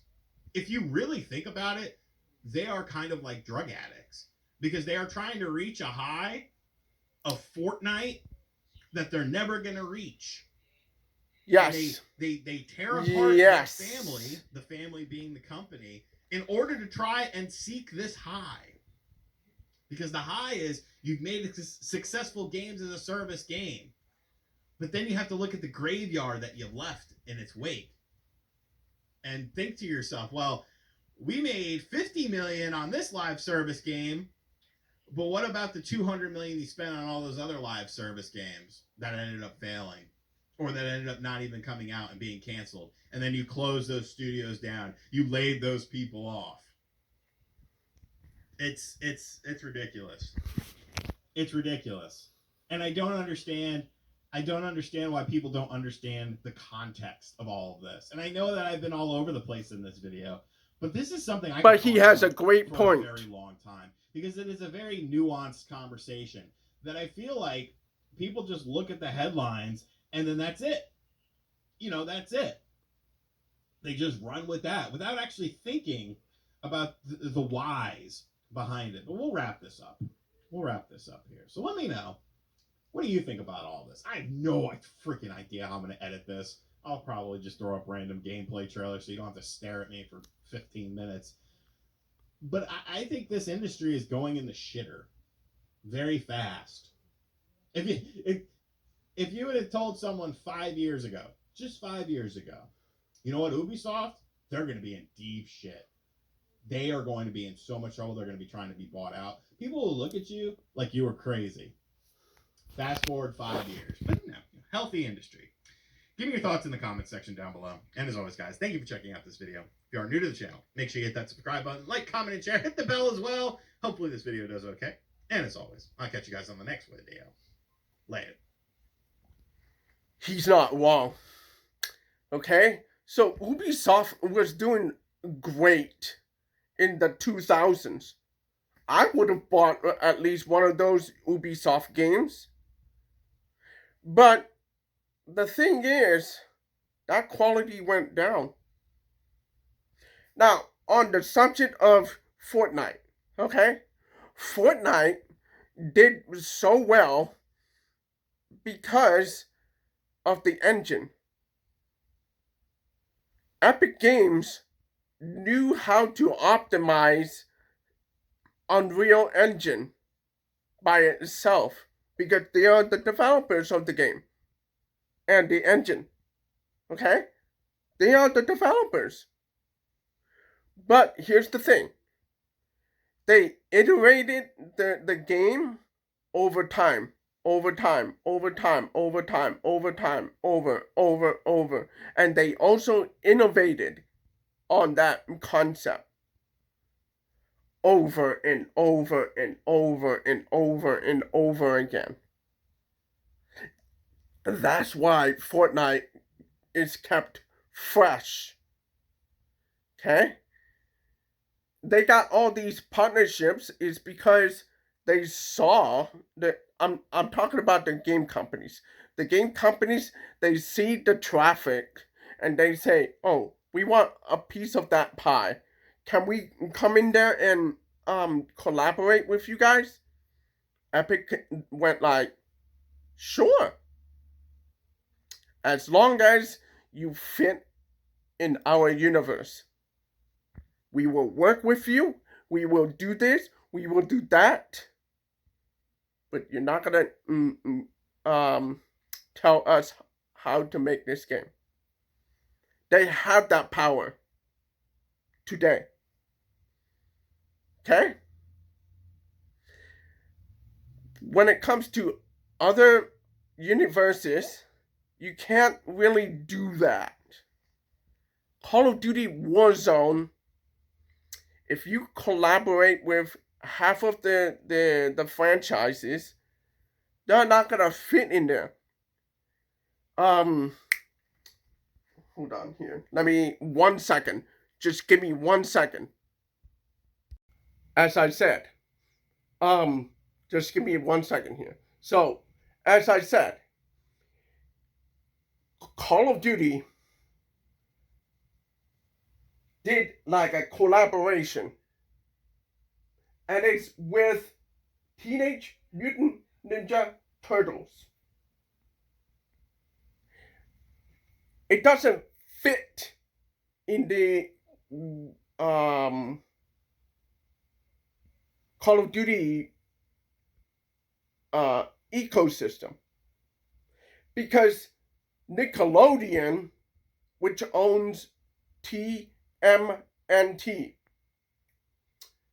Teenage Mutant Ninja Turtles. They own the trademark now. Okay? So,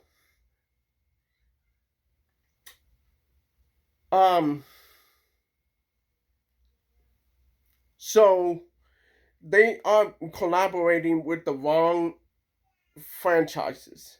This is one of them, and I'll tell you why. Nickelodeon wants the franchise to be from kids to teenagers, which is up to 18 years old. Okay? Call of Duty is a mature rated franchise.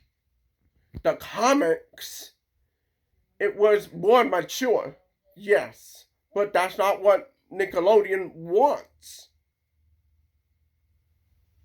That's not what the later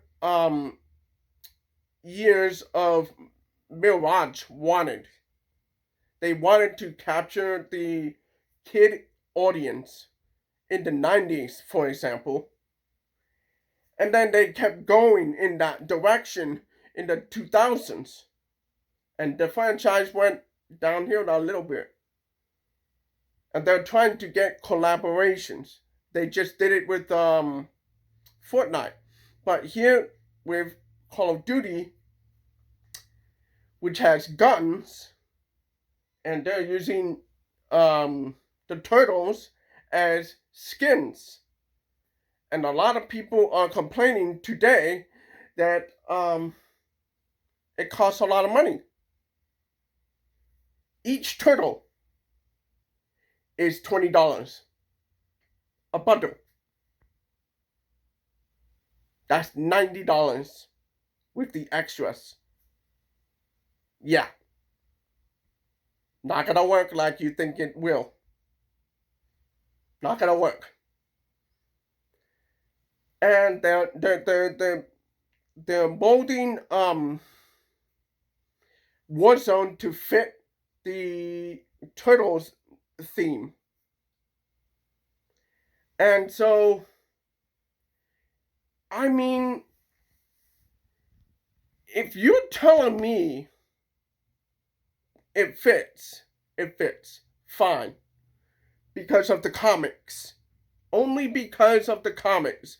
But once they're in the cartoon era, they went to the kids slash teenager demographic, and they kept pushing there, so it doesn't fit Call of Duty.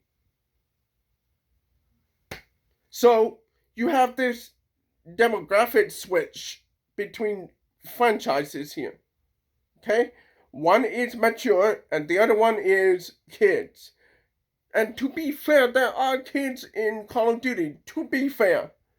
But who are you marketing Call of Duty to with this collaboration? Kids? They can't buy it. They have to ask the mama and dada on Call of Duty. Okay?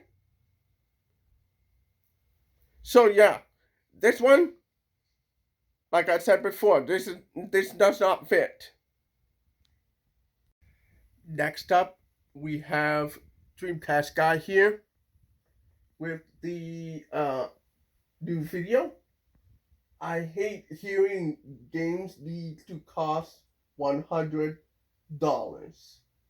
Angry rant. Okay? So let's keep going. Hey there, gamers. Dreamcast Guy here, and today we're talking about $100 video games because the pencil pushers at the top of the gaming industry, the executives that don't play games but certainly want them to be as profitable as possible, are really pushing the idea that it is good that Grand Theft Auto 6 might cost $100 instead of 60 or 70. And I want to talk about this and take a look at a lot of hot takes, because gamers are instantly pushing back against this, but so are a lot of people in the know. A lot of journalists, leakers, a lot of people that actually even publish games themselves are saying no. $100 games would actually crush the industry. And I want to talk because honestly, even the idea of $100 games, this feels like something very bad is coming, that the collapse is closer than we think. But let me explain why. Hi, hope you're having a great day, and if you could please give this video a like and subscribe if you haven't already. So here's where this quote initially came from. There was a big industry analyst talking to Video Game Chronicle, and he said that there's hope that the games industry will finally be allowed to make $100 games. So this is very stupid for like 15 different reasons, but the biggest thing is, even at the face of it, right now, games are failing at an astronomical rate. I do truly believe the fact that people are working more, they're more broke, consoles are more expensive, controllers are more expensive. Just getting a game to the consumer is no longer as cheap or as impulsive. You used to just be able to buy a game, right? Hey, a $50 game, sure I'll buy it. A $60 game, sure I'll buy it. And I think people kind of forget this now, but it was actually Grand Theft Auto that initially introduced the idea of the $70 game. They said, hey, our project, GTA 5, it's so big, it's worth that $10 price jump.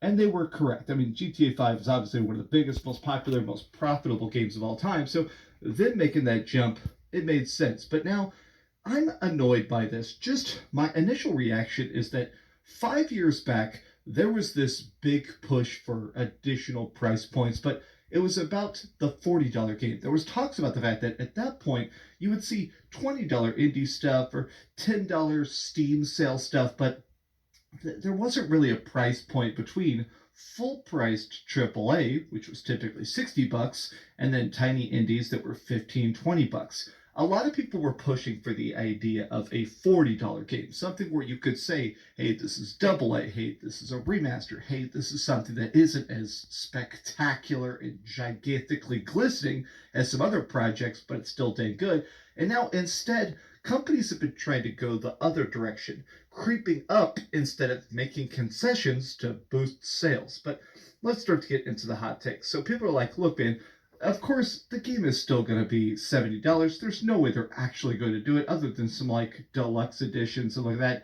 It'll be $70 and nothing more. GTA 6 will keep it normal MSRP. But a lot of people are kind of talking about the fact that this will just instantly, I do think this is going to cause a massive amount of games to bomb. As soon as they start trying to push the numbers up, I think you're going to see sales of any $100 game absolutely flatline. If you thought Suicide Squad killed the Justice League, or I don't know, friggin' all these games that keep bombing back to back like Skull and Buck, you're gonna see that more and more and more if the $100 game goes mainstream. And like I've been saying before, um, you're asking a lot of the users. You're asking a lot of gamers. You're asking a lot from the gamers. You know, I think $70 is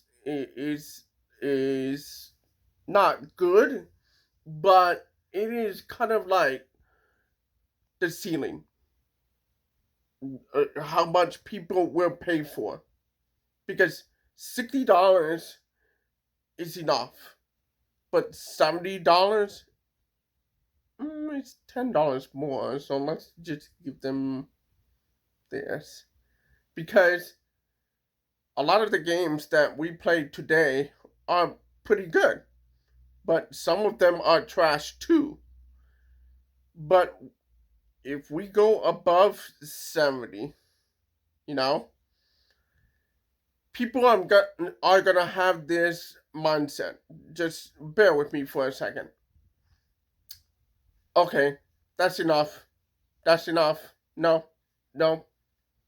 Next game. And what happens if all of the games are $80? I'm gonna tell you, it's gonna cause a crash. Okay? Because we faced this before in 1983, I guess. I forgot which one. But 1983, we had this. Okay? And then it caused like a used game black market. That's what I think it is. I'm looking at it abstract. So there was this industry within the industry where this distributors would act on its own. Okay? There was this one distributor. He bought all the games wholesales, right? But there was one person that we called every time. Okay? Like, let's say the retailer has the game for $60 MSRP. Okay? That's the manufacturer suggested retail price. Okay? That one. Okay? So it's $60, okay? But most families don't have $60 to spare. Okay? So the guy with the wholesales video games, the guy with the shrink, let's say this is a brand new game, okay?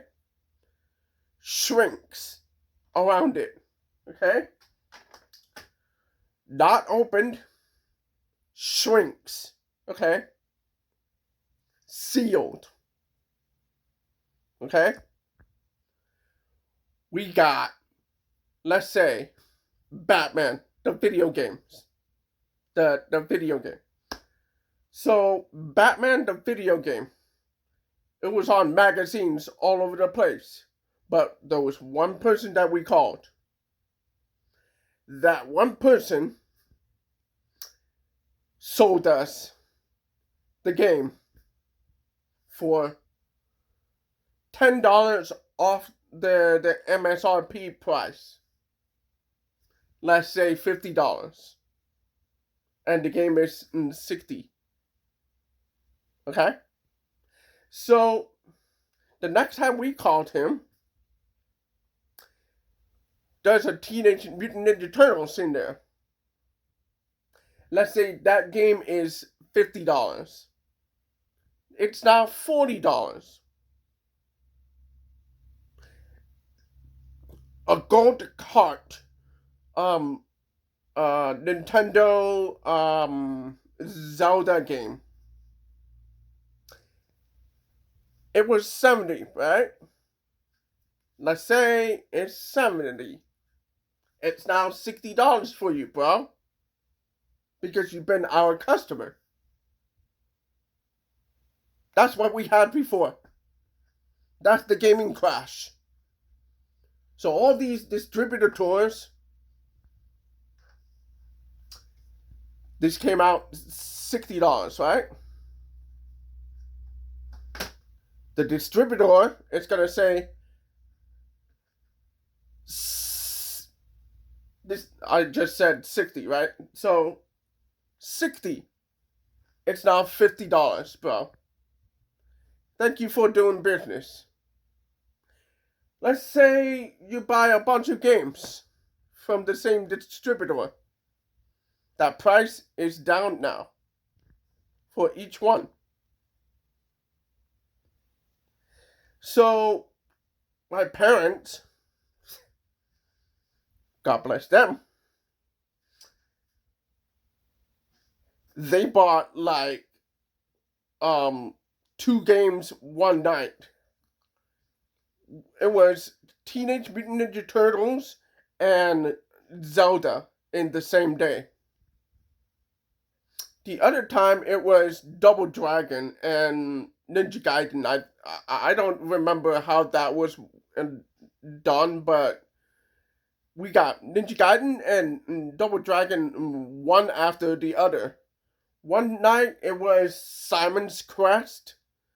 Uh, One night it was Batman. The same night, by the way. Okay, so he went from his house with the bag to our city, our apartment complex. Said, "Hey, yo, Batman's right here, bro. Buy it." Same night. Okay, so we're gonna see a really, really different crash this time around with how big the industry is. But what I'm saying is, back then we had all these distributors doing whatever was possible to get customers and discount the games like this. You thought Fallout 76 was bad? Try this crash. We're gonna see something so entirely different that you're not gonna even recognize 1983, the gaming crash. You're not gonna see anything like it. It is gonna be different. It is gonna be different. Okay?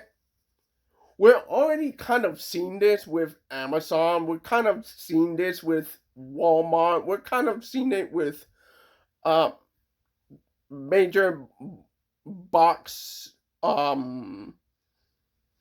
retailers like Target, Best Buy, those major retailers. But we're gonna see this more in like Amazon, Walmart, those two types of stores, because they are the distribution of games are not from Amazon. It's from a different distributor. So the distributor sells you the game, but it is shipped by Amazon, for example. Same thing with Walmart. Okay, but what I'm saying is, all these distributors in the marketplace is gonna go like, we gotta get customers. We gotta get customers now. We're gonna need to do this before we close the store or the warehouse, the location. We're gonna see that on a large scale, okay? And then you're gonna see mom and pop stores go discount, like discount. Let me put it another way. There was a store. Uh, if you thought GameStop was discounted in stores before, you're gonna see a lot of mom and pop stores be more discounted than ever before. Okay?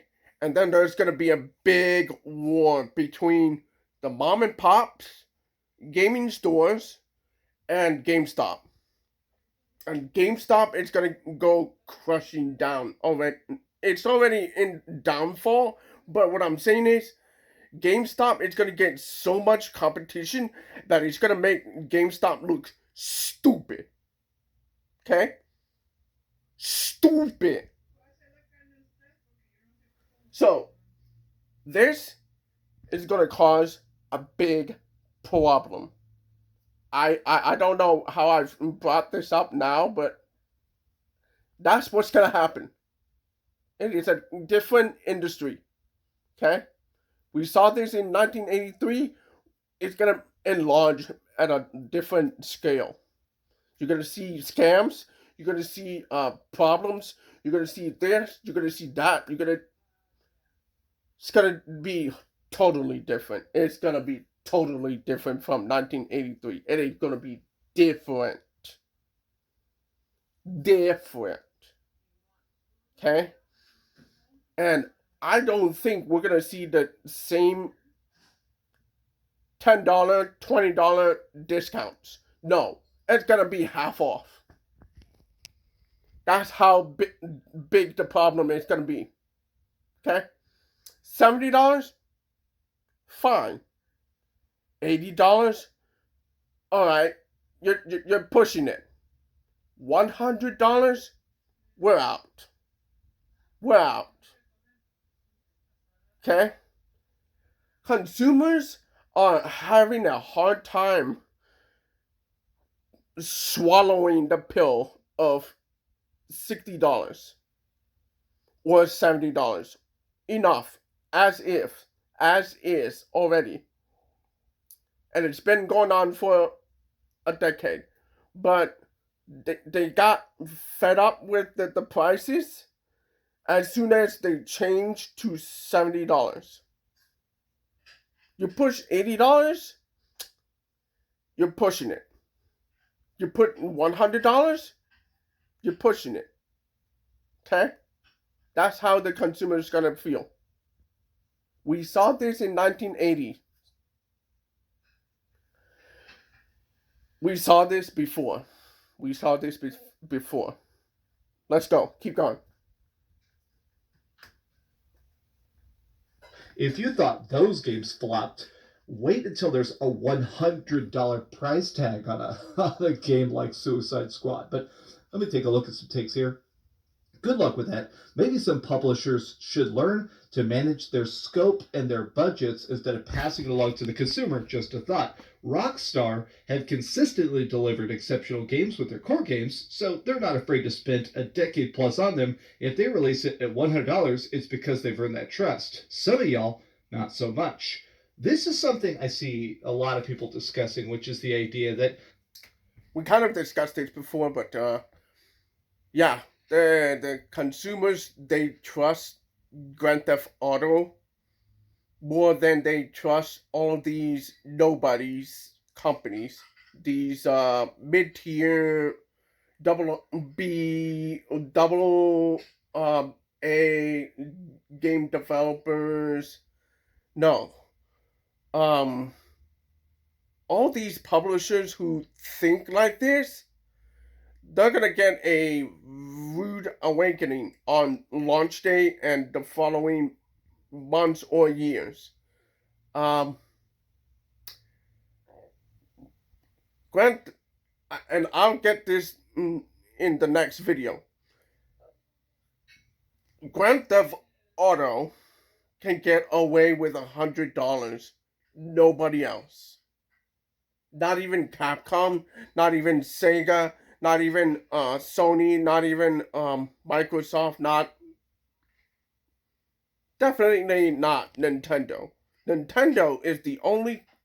Well, to be fair, Nintendo has high quality games, but they do it on a budget, on a strict budget. They have a budget, and they stick to it. They don't deviate from that budget. And if they do, they can raise the price a little bit. But even then, these Nintendo fans, they have their own you know how you try to look at products, but you're biting your tongue and you're wishing that the price is like maybe $60, but the company raises the price, and then you bite your tongues. That's what I think is gonna happen with Nintendo. There is a limit to what Nintendo fans it will do. There's a limit, okay? But to be fair, if you came out with a Zelda game with $70, $80, $100,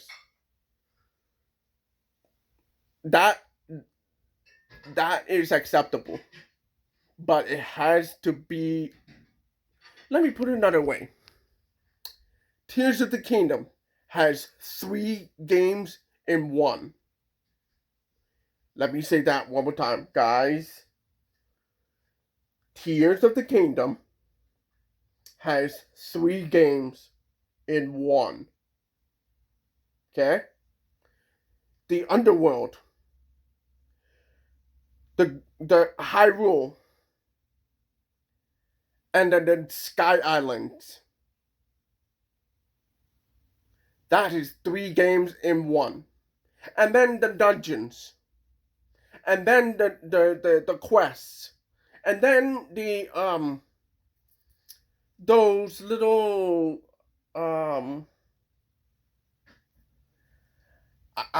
serious. That game has 3 games in 1. Okay?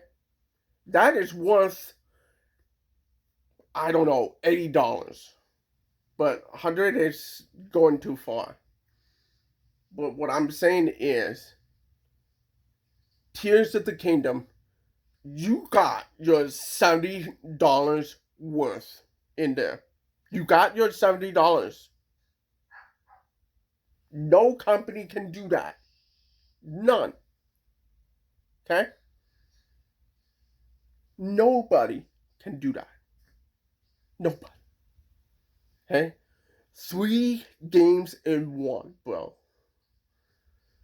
You got your value out of that game, bro. You got your value. Anyway, let's go. Keep going. This price jump is not just going to instantly lead to more money. A lot of companies seem to be complaining about the higher development cost, but I'm going to say it. I'm just going to say the quiet part out loud. You ready for this? I feel like it's the bad companies. They're talking about how broke they are. And it does seem like AA or AAA, it does seem like the people that are making the best products seem to stay afloat. It almost seems like, I don't know, people are buying good games and they're kind of letting the bad stuff sit out to dry.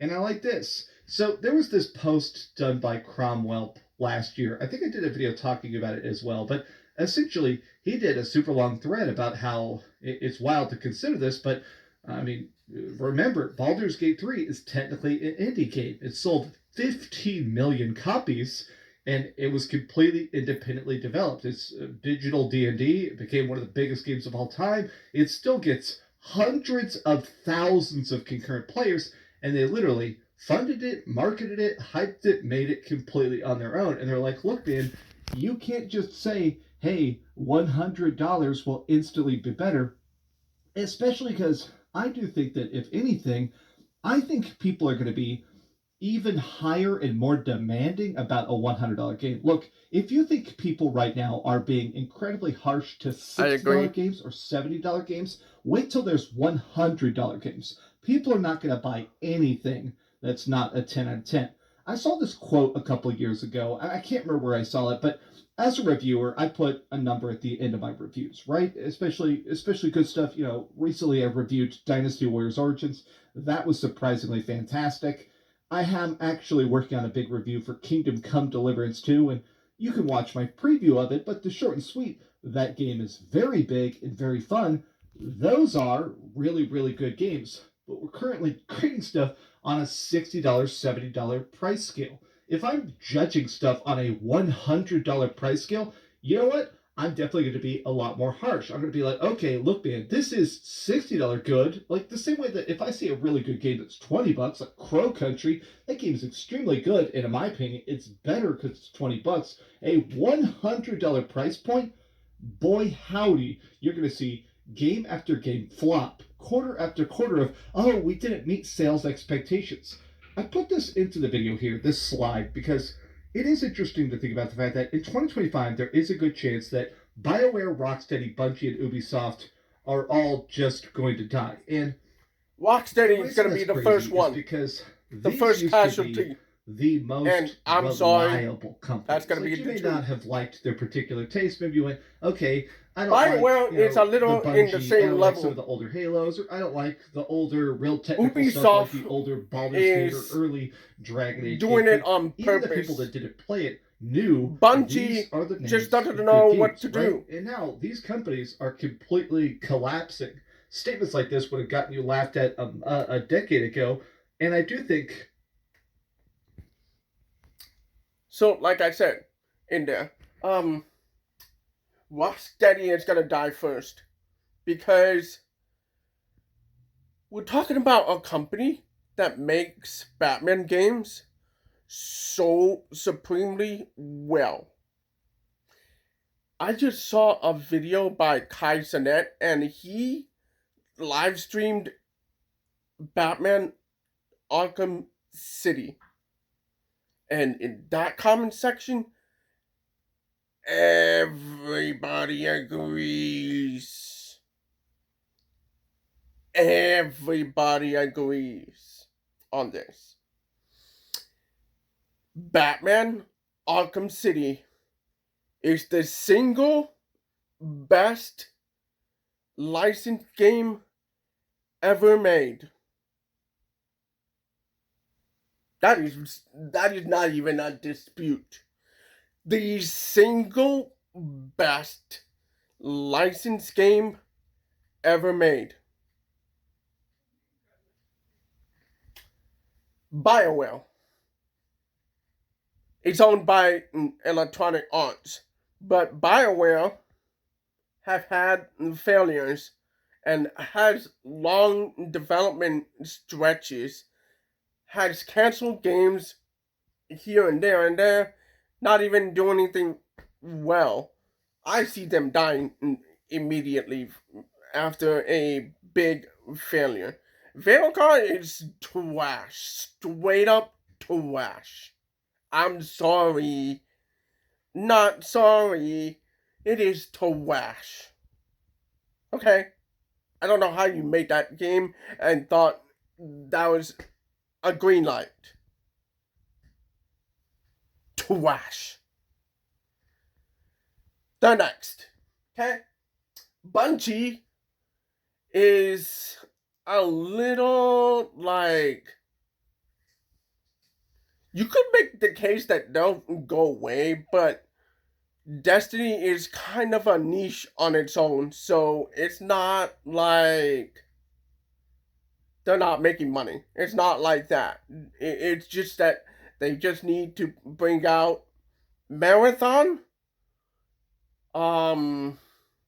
This other game, I forgot what it was called, but Marathon is the game that preceded Halo. So if they're making that, then I can expect that game to be at the level of Halo. If that's the game that preceded Halo. Sorry. Oh, I hit myself. But what I'm saying is, it's the game before Halo. So all those concepts might have been laying doormat. So if they're bringing back old ideas, then I guess we could wait for them to make their game, and if it fails. But Bungie is owned by Sony, so well, they're trying to acquire all the shares and then clean house and stuff. But what I'm saying is, Bungie is not like these two companies down here. Ubisoft is the worst of the four candidates, and I'll tell you why. They've had so many releases fail and bomb. The biggest controversy is Assassin's Creed Shadows, whatever you call it. It's the one with the black dude in there. We don't hate the black dude. We just don't think it fits the storyline of that Japanese storyline. It doesn't fit. There's another show, for example, called Shogun. Beautiful. Beautiful. the way they choreograph that storyline. Oh my god! You can basically copy that storyline, make a video game out of it, bruh. You can make so much money out of there. I don't know how you screw this up. I don't know how you do that. I know how, but I'm saying, how stupid, really stupid. But what I'm saying is, these two are gonna go first. This one goes first because we're talking about a company that does not really exist anymore, and only we're talking about Rocksteady, dude. They have one game to do. They have one game. If they screw that up, they're gonna shut it down. That's the thing. WB is not gonna invest a lot of money into something they don't see a return on investment. That's just not gonna happen. Just not gonna happen. Okay? BioWare, Electronic Arts gave them another chance. Vanguard, it's your fault, bro. So the next one, I feel like they're gonna shut it down. Bungie can get away with one game failure. Yes, they can, because Destiny was it has a niche. Ubisoft is shooting themselves on the foot with no recourse. Okay? It's either they do a good game next or get bought. Those are the two choices. Or go bankrupt. And all those franchises are left to do whatever. But one company that I wish got released from Ubisoft, one company, it's the Division team. That is a very talented team. Massive games, the massive group, that developer, somebody buy them. Somebody buy them, please. Somebody buy Massive, please. They're horribly mismanaged by Ubisoft.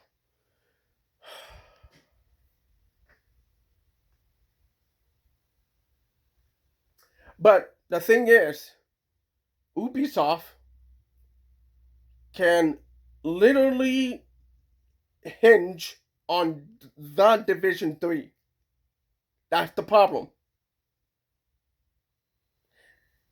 Electronic Arts can literally hinge on Madden, FIFA, which is rebranded to something else, Star Wars, Titanfall. So this is the only thing that I can see happening here is BioWare, go away. Okay? But the rest of Electronic Arts, it's up to Electronic Arts, bro. It's up to them. But I don't see BioWare going anywhere well. Bungie, I don't see them going anywhere. Ubisoft, it's either bankruptcy or sell off. That's it.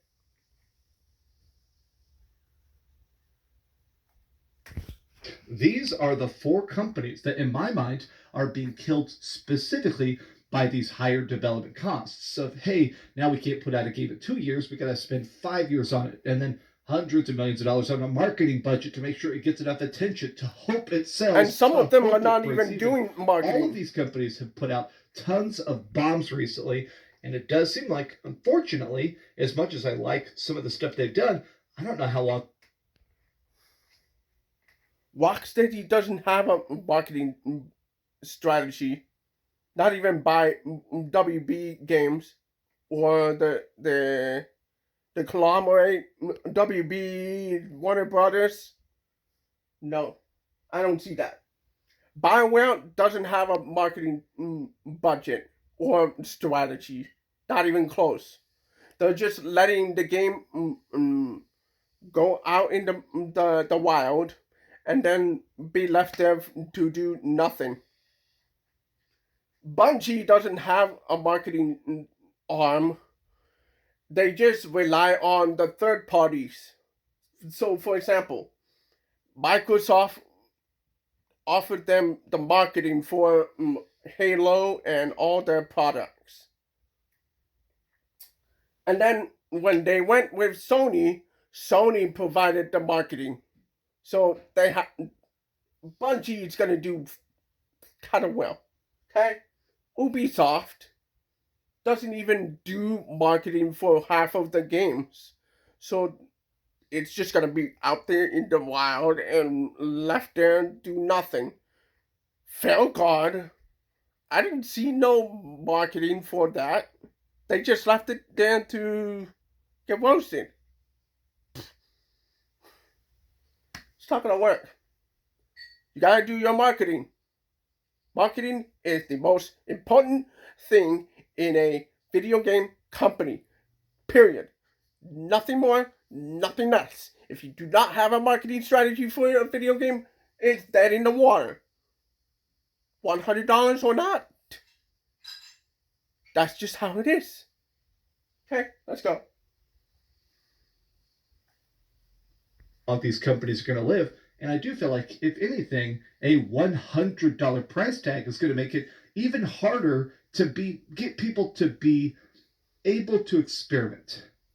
Gaming at this point is becoming stale, not just because of the remasters or remakes and stuff like that, but at this point, there's no trying to do stuff that is different doesn't get you funding. A lot of these companies, even when it is an independent person, a lot of times they have to go to a publisher and say, hey, I've got this game. Like I said before, I've got 20% of it done. Could you help me fund it? Could you give me $1 million so that you can take 80% off the top when it gets published, but I need to be able to finish the game? I think that if you're going to a company and saying, hey, I have this idea that's I've been saying this to a lot of investors. They don't understand they're not even going to allow it because they're going, the way okay, the industry can works. I sell this for $100? Probably not. So I'm not even going to allow it to be made. Now, here's a Cromwell tweet from last night. You're not supposed to say this out loud. A good company raises salaries in line with inflation so their staff doesn't die or something, but games prices haven't risen with inflation. This isn't the reason the industry is the crap show it is now, but it is an uncomfortable truth. On the other hand, the responsibility for a game developer is to make sure the game they show up lives up to that promise and is an investment from the player. Yes. It is wild to see the amount of even game developers, even publishers, even people that are now actually pushing anybody back and who saying, buys a game from you games, is investing in your product. At the top, the investment bankers, the guys signing checks, maybe they'll be happy about it, but no gamer is going to be thrilled about this. And I honestly think that once you start to see games selling, 500,000 copies instead of 3 million copies sold, I think a lot of people are going to go, okay, maybe that big price bump did not actually pay off. Okay, I got 2 tweets left, and I wanted to take a look at these because the last 2, in my opinion, are the most dramatic opinions in a way, but I think they both bring up good points, which is, look, I have not bought a single $70 game this gen, and I'm not going to do it if games start costing $100, especially in an age where games are incomplete. That's your customer base. Or poor. He's not alone. Why buy a lot of people are like this when you'll get a better product at a later date for a cheaper price? Glad my FOMO is dead. I think a lot of people are coming to this point, especially PC gamers. I do see a lot of people that say, if the game doesn't run good, if it doesn't play good, if it doesn't have an actual ending, if it doesn't have really cool characters, I'm not going to buy it. There is good.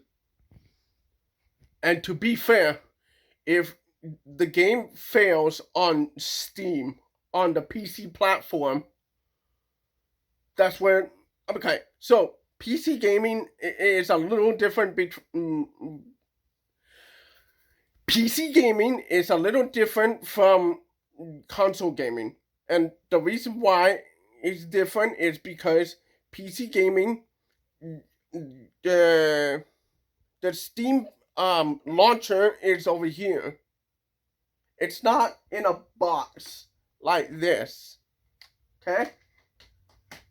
It's a launcher right here. So that launcher sells you a game. So on that launcher, there are reviews in front of your face.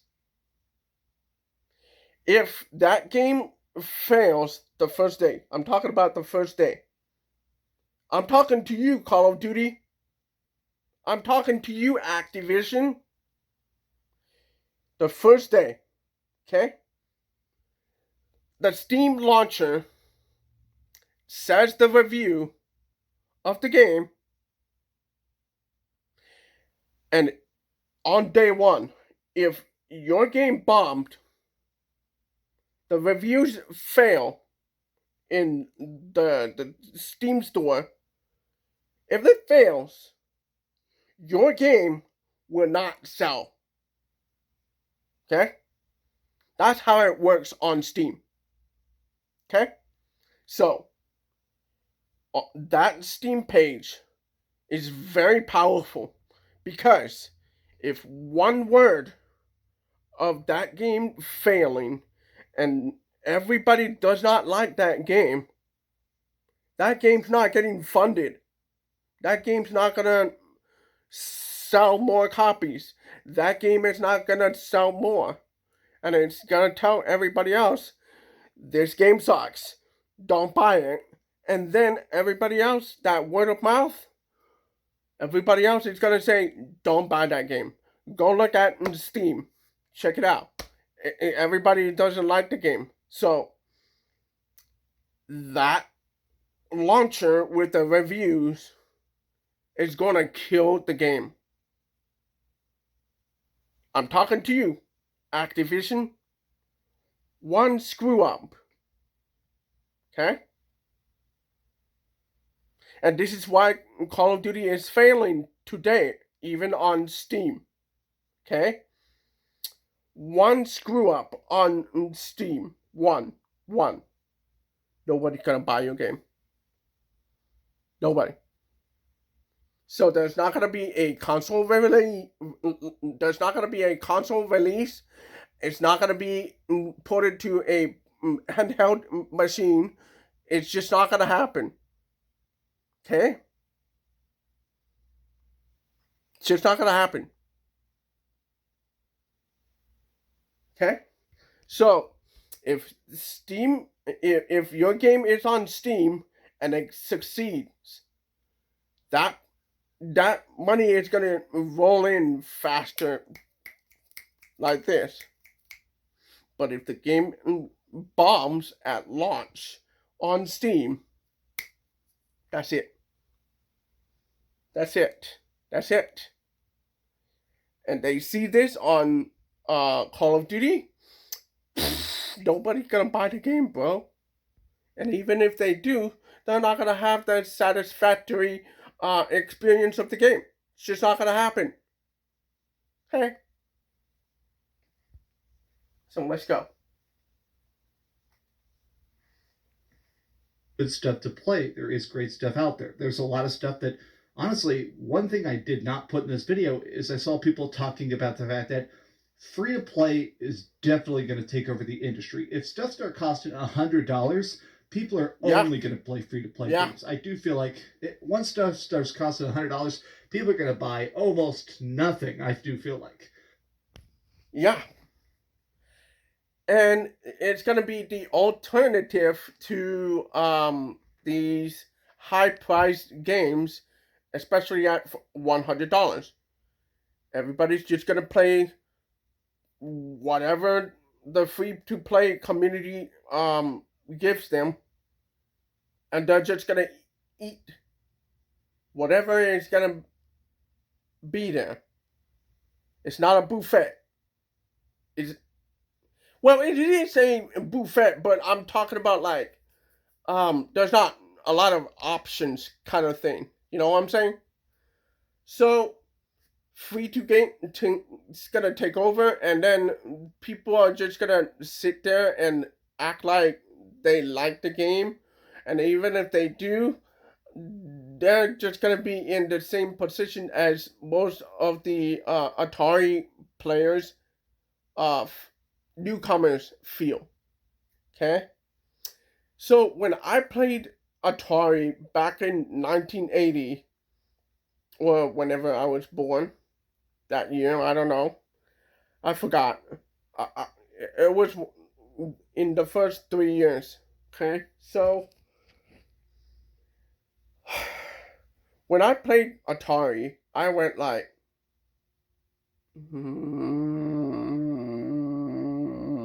my parents think I'm having fun, but I'm not having fun actually. It is boring. Pitfall, for example, it's not the same thing as Pitfall on Genesis. Pitfall on Atari was so boring, I got frustrated.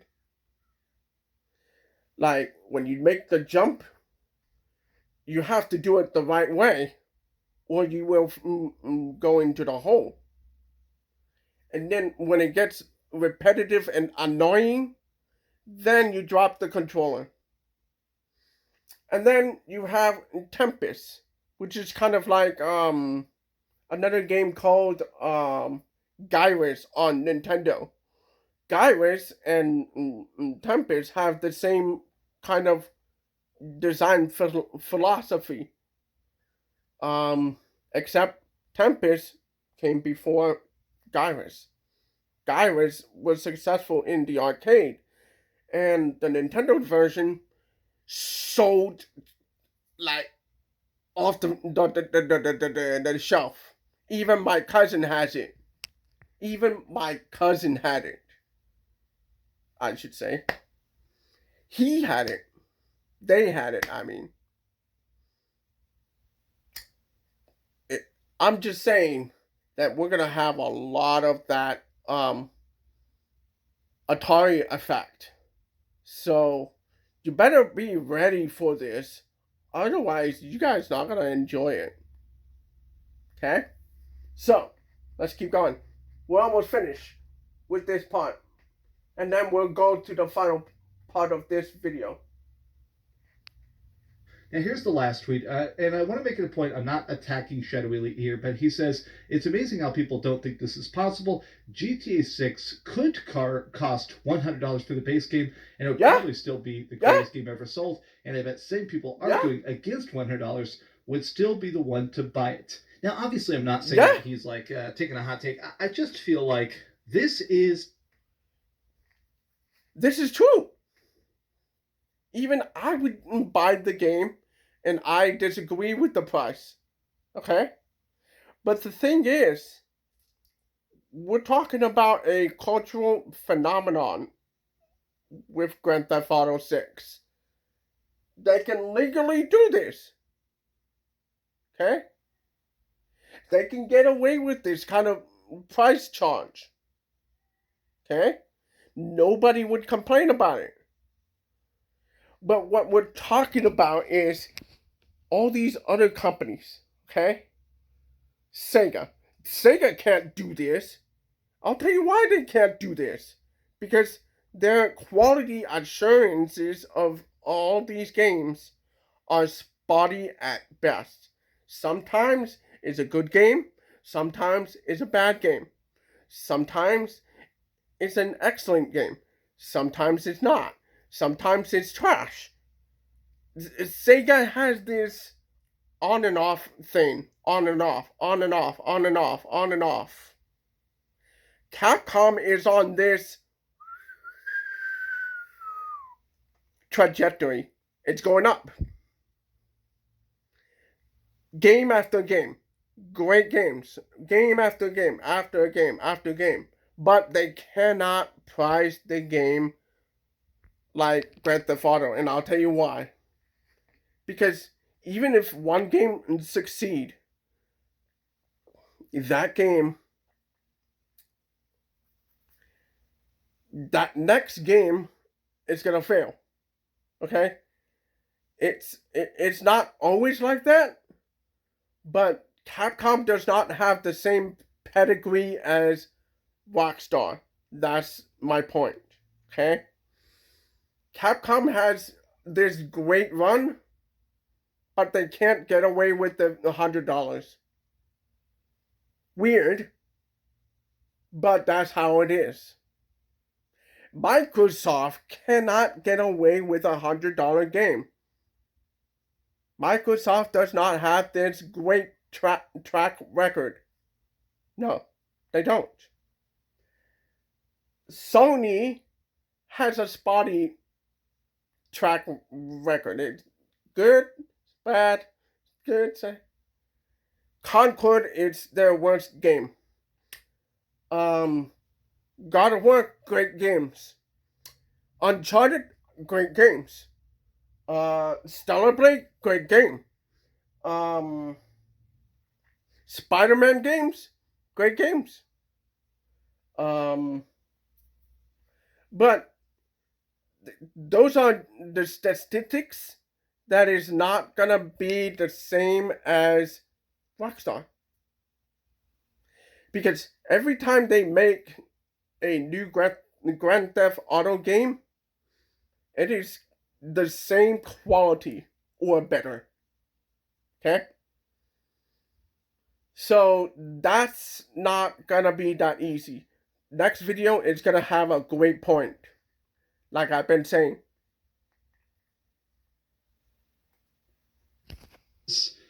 To me, this feels a bit like a strange stance. When people are like, okay, even with the higher priced games, the stuff at the top is still going to sell. People talk a lot about trickle-down economics, about, hey, if companies are more profitable, they can pay their employees more, which means bigger bonuses, which means more projects, which means a lower turnover rate, which means more dedication. But it just doesn't seem to actually work like that in any industry. Like, they started paying CGI artists like crap in movies, and now every Marvel movie has absolutely awful... Sorry, Max, but I disagree with that. CEOs do make rewards to employees, especially if the game is doing well that year. Okay? But the problem is, and this is what you're trying to say, the problem is these companies, they think that because Grand Theft Auto is doing $100, we can do this, but they don't understand that the quality of the game reflects the sales, and then the sales reflects the rewards. So when companies fire employees either on the same day of the release of the game, or before the release of the game, or after the game is released, if they do that, then the government is going to look at them. Okay? And even if they do that, the customers are just going to go like, hey, what about our good games or our sequels? What about our next great game? Why are you doing that? It's because they want the money, not that they're projecting the sales of the game. And that's the problem with the executives. They don't understand that the profits are from a successful launch of a game. Okay? Let me put it another way. Perspective time. Okay? Grand Theft Auto 6. Rockstar is planning to do this. Grand Theft Auto 6, Red Dead Redemption, let's say, my point is the multiple games. They have multiple games being released that year. Okay? So, Grand Theft Auto is their marquee game. But the other games in that year is going to support Grand Theft Auto 6. And then they're going to get so much money that they're going to reward the employees and the executives. That's how it works.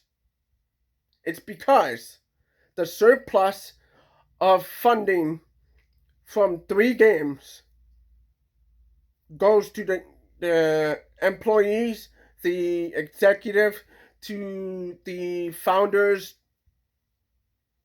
That's how it works. So your stock price goes up, you get money. But these executives are doing it prematurely before the stock price goes up or down. Okay? It's because they're funneling the money from their executive books to their executive positions and not from development to stock price. No. And then go back to them. No. It's not going to happen that way. That's why they're doing the firings before or during or after release of the game. That's why. Because they're looking at the books, taking all that money, run. That's what they're doing.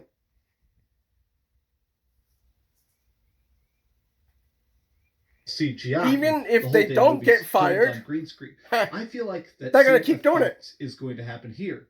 But the CEO are not paying attention. Of video games is not going to suddenly make better video games. If anything, I am going to die on the hill that I think it's going to have the opposite effect. Higher priced games is measurably going to lead to more crap. But these are just been some off the cuff thoughts. How do you guys feel about $100 video games? Do you actually think this is possible? Let me know your thoughts in the comments down below. And if you enjoyed this video, be sure to give it give it $100. Give this video a like and subscribe if you haven't already. And please keep dreaming. So, yeah, he's correct somehow. But we'll go to the next video. See you guys later. And so, now we're at the last video of the video. You know, this video is the last one for this particular YouTube video. Alright? So, we got the gamer 2323. He says Grand Theft Auto 6 to cause the cost of video games to rise to $80 or $100. Okay, so let's watch. Let me just say this, and if any video game developer somehow comes across this video, I think I am speaking literally for everyone. Grand Theft Auto 6 is the one game that when it comes out, if it was $80, $90, even $100, you know what? Here, I do it.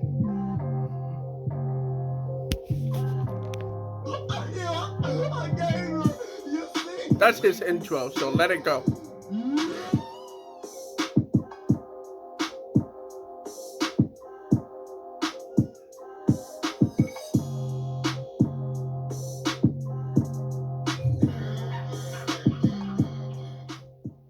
So there's been talk recently these past few days of the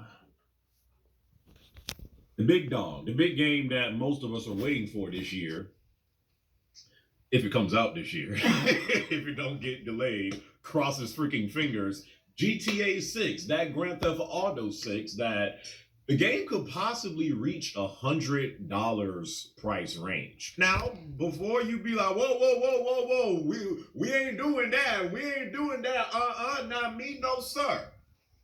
Before you go there, this has actually been something that's been discussed in the game industry for a few years now, that devs have been wanting to raise the price of games. They just they just probably either don't know how to do it, or just think that the outcry will be so loud, and like they really can't justify it at this point in time. So much to the point to where analysts and people in the video game industry hope that GTA 6 is able to sell 80 to $100 price range when it come out, so they can then have a reason to be like, well, you know, Rockstar did it with GTA 6, so, you know, now that they set the standard, now we can ease our way inside, and, you know, games go from being $70 to $60 to $80, $90, and we ain't talking about different editions. We are talking about just for the game standard.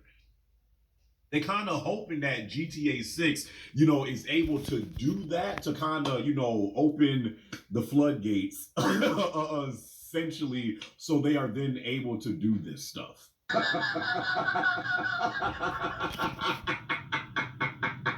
The God is on. It says right here, in a recent report on gaming trends for 2025, they ain't getting a pass. That's just not gonna happen. But we'll just keep going. Rockstar's upcoming blockbuster could re-establish packed video game prices after decades of price stagnation. Video game prices, when adjusted for inflation, are historically low. A $70 price point for GTA 6 would, in real terms, make it the cheapest title in the franchise. I'm trying to hold my phone, bro. I tell you what, inflation this, inflation that, right? Like, inflation this, inflation that. But yet, the wages of what suckers is getting paid at their jobs ain't going up. Inflation this, inflation that. We gotta raise the prices for this, but to be fair, the gamer, those people are getting paid $100,000 a year, and each month they're paid $20,000 each month. So this means that their inflation is hitting the CEOs, and I'm trying to make sense, because here's the thing. I don't mind the developers getting what they're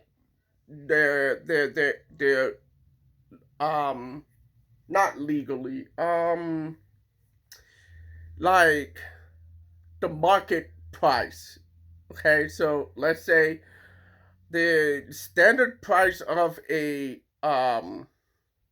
normal entry level employee at something like a retailer, for example, it's $20,000 a year, not a month, a year.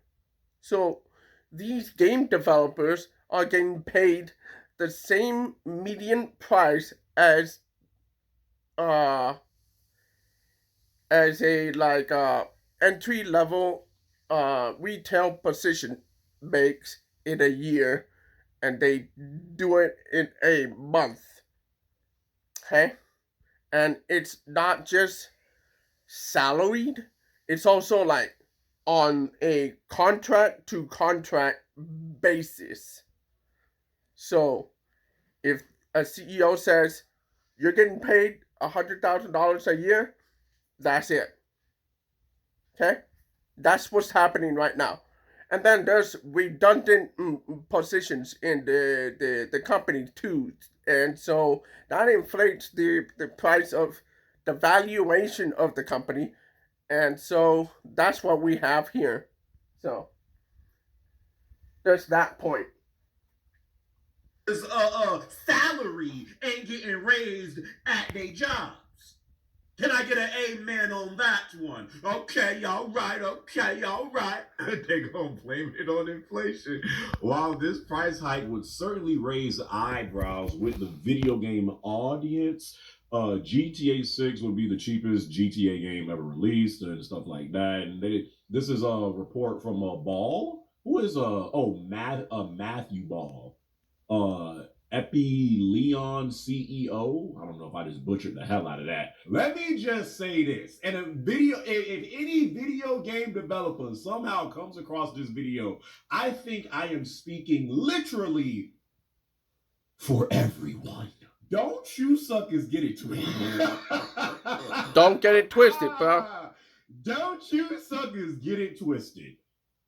I feel like for GTA 6, people would be open to paying $100 for GTA 6. Not everybody, but I feel like Grand Theft Auto 6 is the one game that when it comes out, if it was $80, $90, even $100, suckers would be like, oh, no, I ain't doing this, I ain't doing that. Dramatic shake in here. the same breath, people would be like, well, this is GTA 6 we talking about. This Grand Theft Auto 6, this game gonna last like 8, 9, 10 plus years. You know what?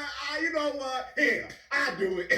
Take the money, and people would kind of slowly but surely get on board with it. Especially, because it's Grand Theft Auto and, because of the success of GTA 5 that came out in 2013. Here we are in 2025. The game's still selling. If they're going off of all the success that they had with that, and now with all the, new things that they could do in games today with all the tech and stuff like that, and put that in GTA 6, and GTA 6 actually ends up being a great game, suckers would get on board with it. But, here is the but. All game developers out there, that's the only game. That is the only game. I do not think for a single second other developers could do this. I don't. Again, listen. This is a good point. This is what I've been saying. Not all the developers are able to do this. You're asking a lot out of people. This is what I've been saying right here. This is my point of the $100 games. Okay? It's just not gonna fly with consumers. It's just not gonna fly with casuals. It's just not gonna happen. Okay? You would have to have a really strong pedigree to do what you're asking consumers to do. Right here. Huh? Let's keep going. I feel like a lot of devs envy Rockstar because Rockstar is able to get away with certain things that other developers are just not able to get away with. I mean, who else could put out a live service game and freaking make billions upon billions of dollars? And like, that has really been their moneymaker for what, 11, 12 years? GTA 5. You know how many other devs would literally like suck anything for that opportunity for a live service game? Look at what Sony's doing right now.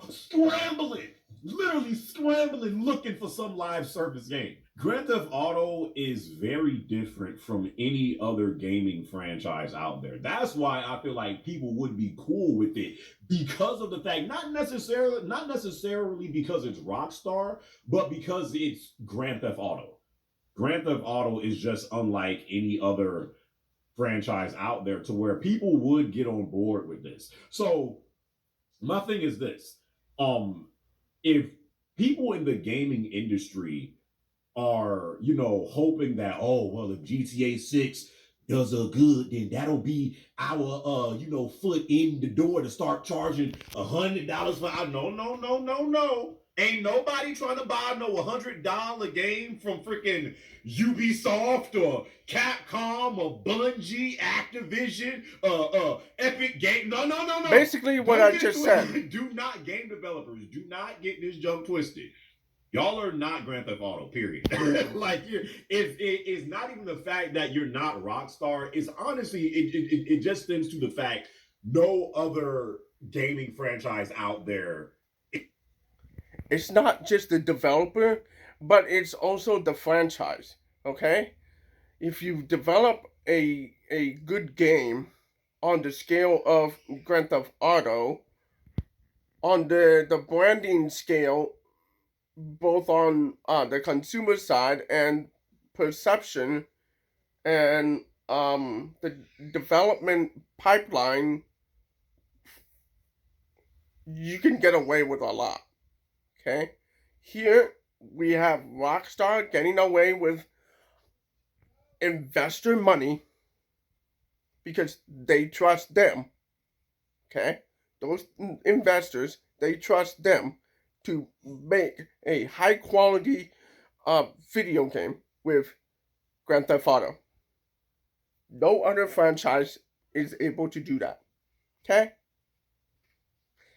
And then when you ship it out to retailers and you make that price $100, you have the price trust, the branding trust to be able to have that game be $100. That's the problem. Okay? Call of Duty is on the downward spiral. And if they think they're gonna go with $100 and sell gangbusters on that game, it ain't happening.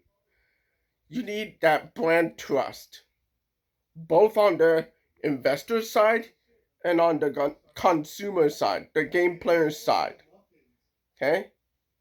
You need that trust to do that on both sides to justify the $100.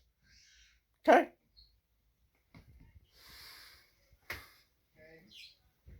It's like Grand Theft Auto. And you could be like, well, inflation, and we ain't making the same amount of money. Ain't nobody trying to hear all that. Ain't nobody trying to hear all that. Games already for us cost more than they ever have been, and then on top of that, all these games that push these micro transactions in front of our face, and skins and battle pass this and season pass, like ain't nobody all of a sudden trying to purchase a game for $80, $90, $100 for all games, and then on top of that, you're still, you will still get microtransactions and skins and all these other things that are you see in games today, and these live service games that are free to play pushed in your face while games are now at that price. Ain't nobody trying to see that. Do not get this junk twisted. I'm trying to game developers out there, understand me when I tell you this ain't gonna work out the way you think. This will not work out the way you think it is. Suckers would I don't know if this would be the thing that gets more people on playing more retro games and going back to just playing the old games, or getting on PC, or people would not be for all games being that price.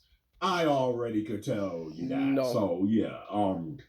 But yeah, in y'all opinion, when GTA 6 does inevitably come out, whenever that is, if it's this year, it's next year, let's hope it's this year. But when it does inevitably come out, how much would you be willing to pay for it? When GTA 6 comes out, what will be your max I'm good with price? 70. I'm just talking I'm good. I'm not talking collector's edition. The limit special is already edition, been I'm pushed. talking about just the game. This is what you get. This is how much you pay for. What would be your max price that you would pay for GTA 6? Me personally, like I said, I would pay $100. I would, but that is the only game. This is an outlier. This is not. This will not be the. He's norm. not wrong. This is an outlier. He's not this wrong. Is He's not wrong. game in a This is the lifetime outlier. experience, you know, with all the, you know, hype that this game has. And again, going from GTA 5 and what they was able to do with that, going into GTA 6, like this is a generational type of game. This is a game you don't see too often. There's no Great no point, other too. franchise Great out point. there that's like Grand Theft Auto. Period. So this is like a special occasion, which is why I feel like people would be open to it. So me, $100 for you is at 90, 80, you know, you ain't trying to see this at all because you ain't trying to, you know, give like, you know, set like a bad you know, having this game be the reason that like you know, that other devs be like, oh, okay, so they are willing to pay a little bit more. Okay, you know what? Hey, let's crack up another Call of Duty. Then have the next freaking Call of Duty 20 or freaking 29 be $100+ or this game be $100+. This game, like, it ain't happening about this. Y'all leave your thoughts and comments down in the comments section below. I cannot wait until we actually get like a game. That first gameplay trailer we get for GTA 6. It's gonna be biblical. But hope you guys enjoyed this video. Hope you guys are having a good weekend. Till my next video, my brothers and sisters. I'll catch y'all boys in my next one, all right?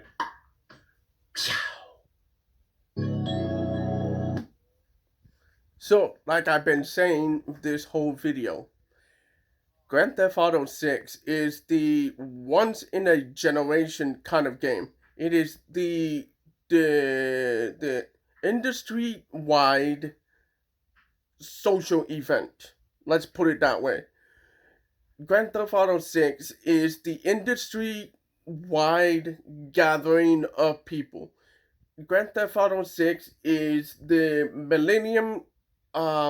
once in a millennium game kind of release. You cannot do the $100 game across the entire industry. You're gonna cause a crash.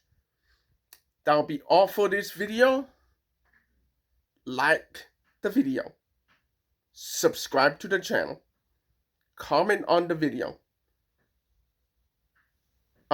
share the video, talk about CarlosX360. Stay awesome. Have a nice day. I'll see you later.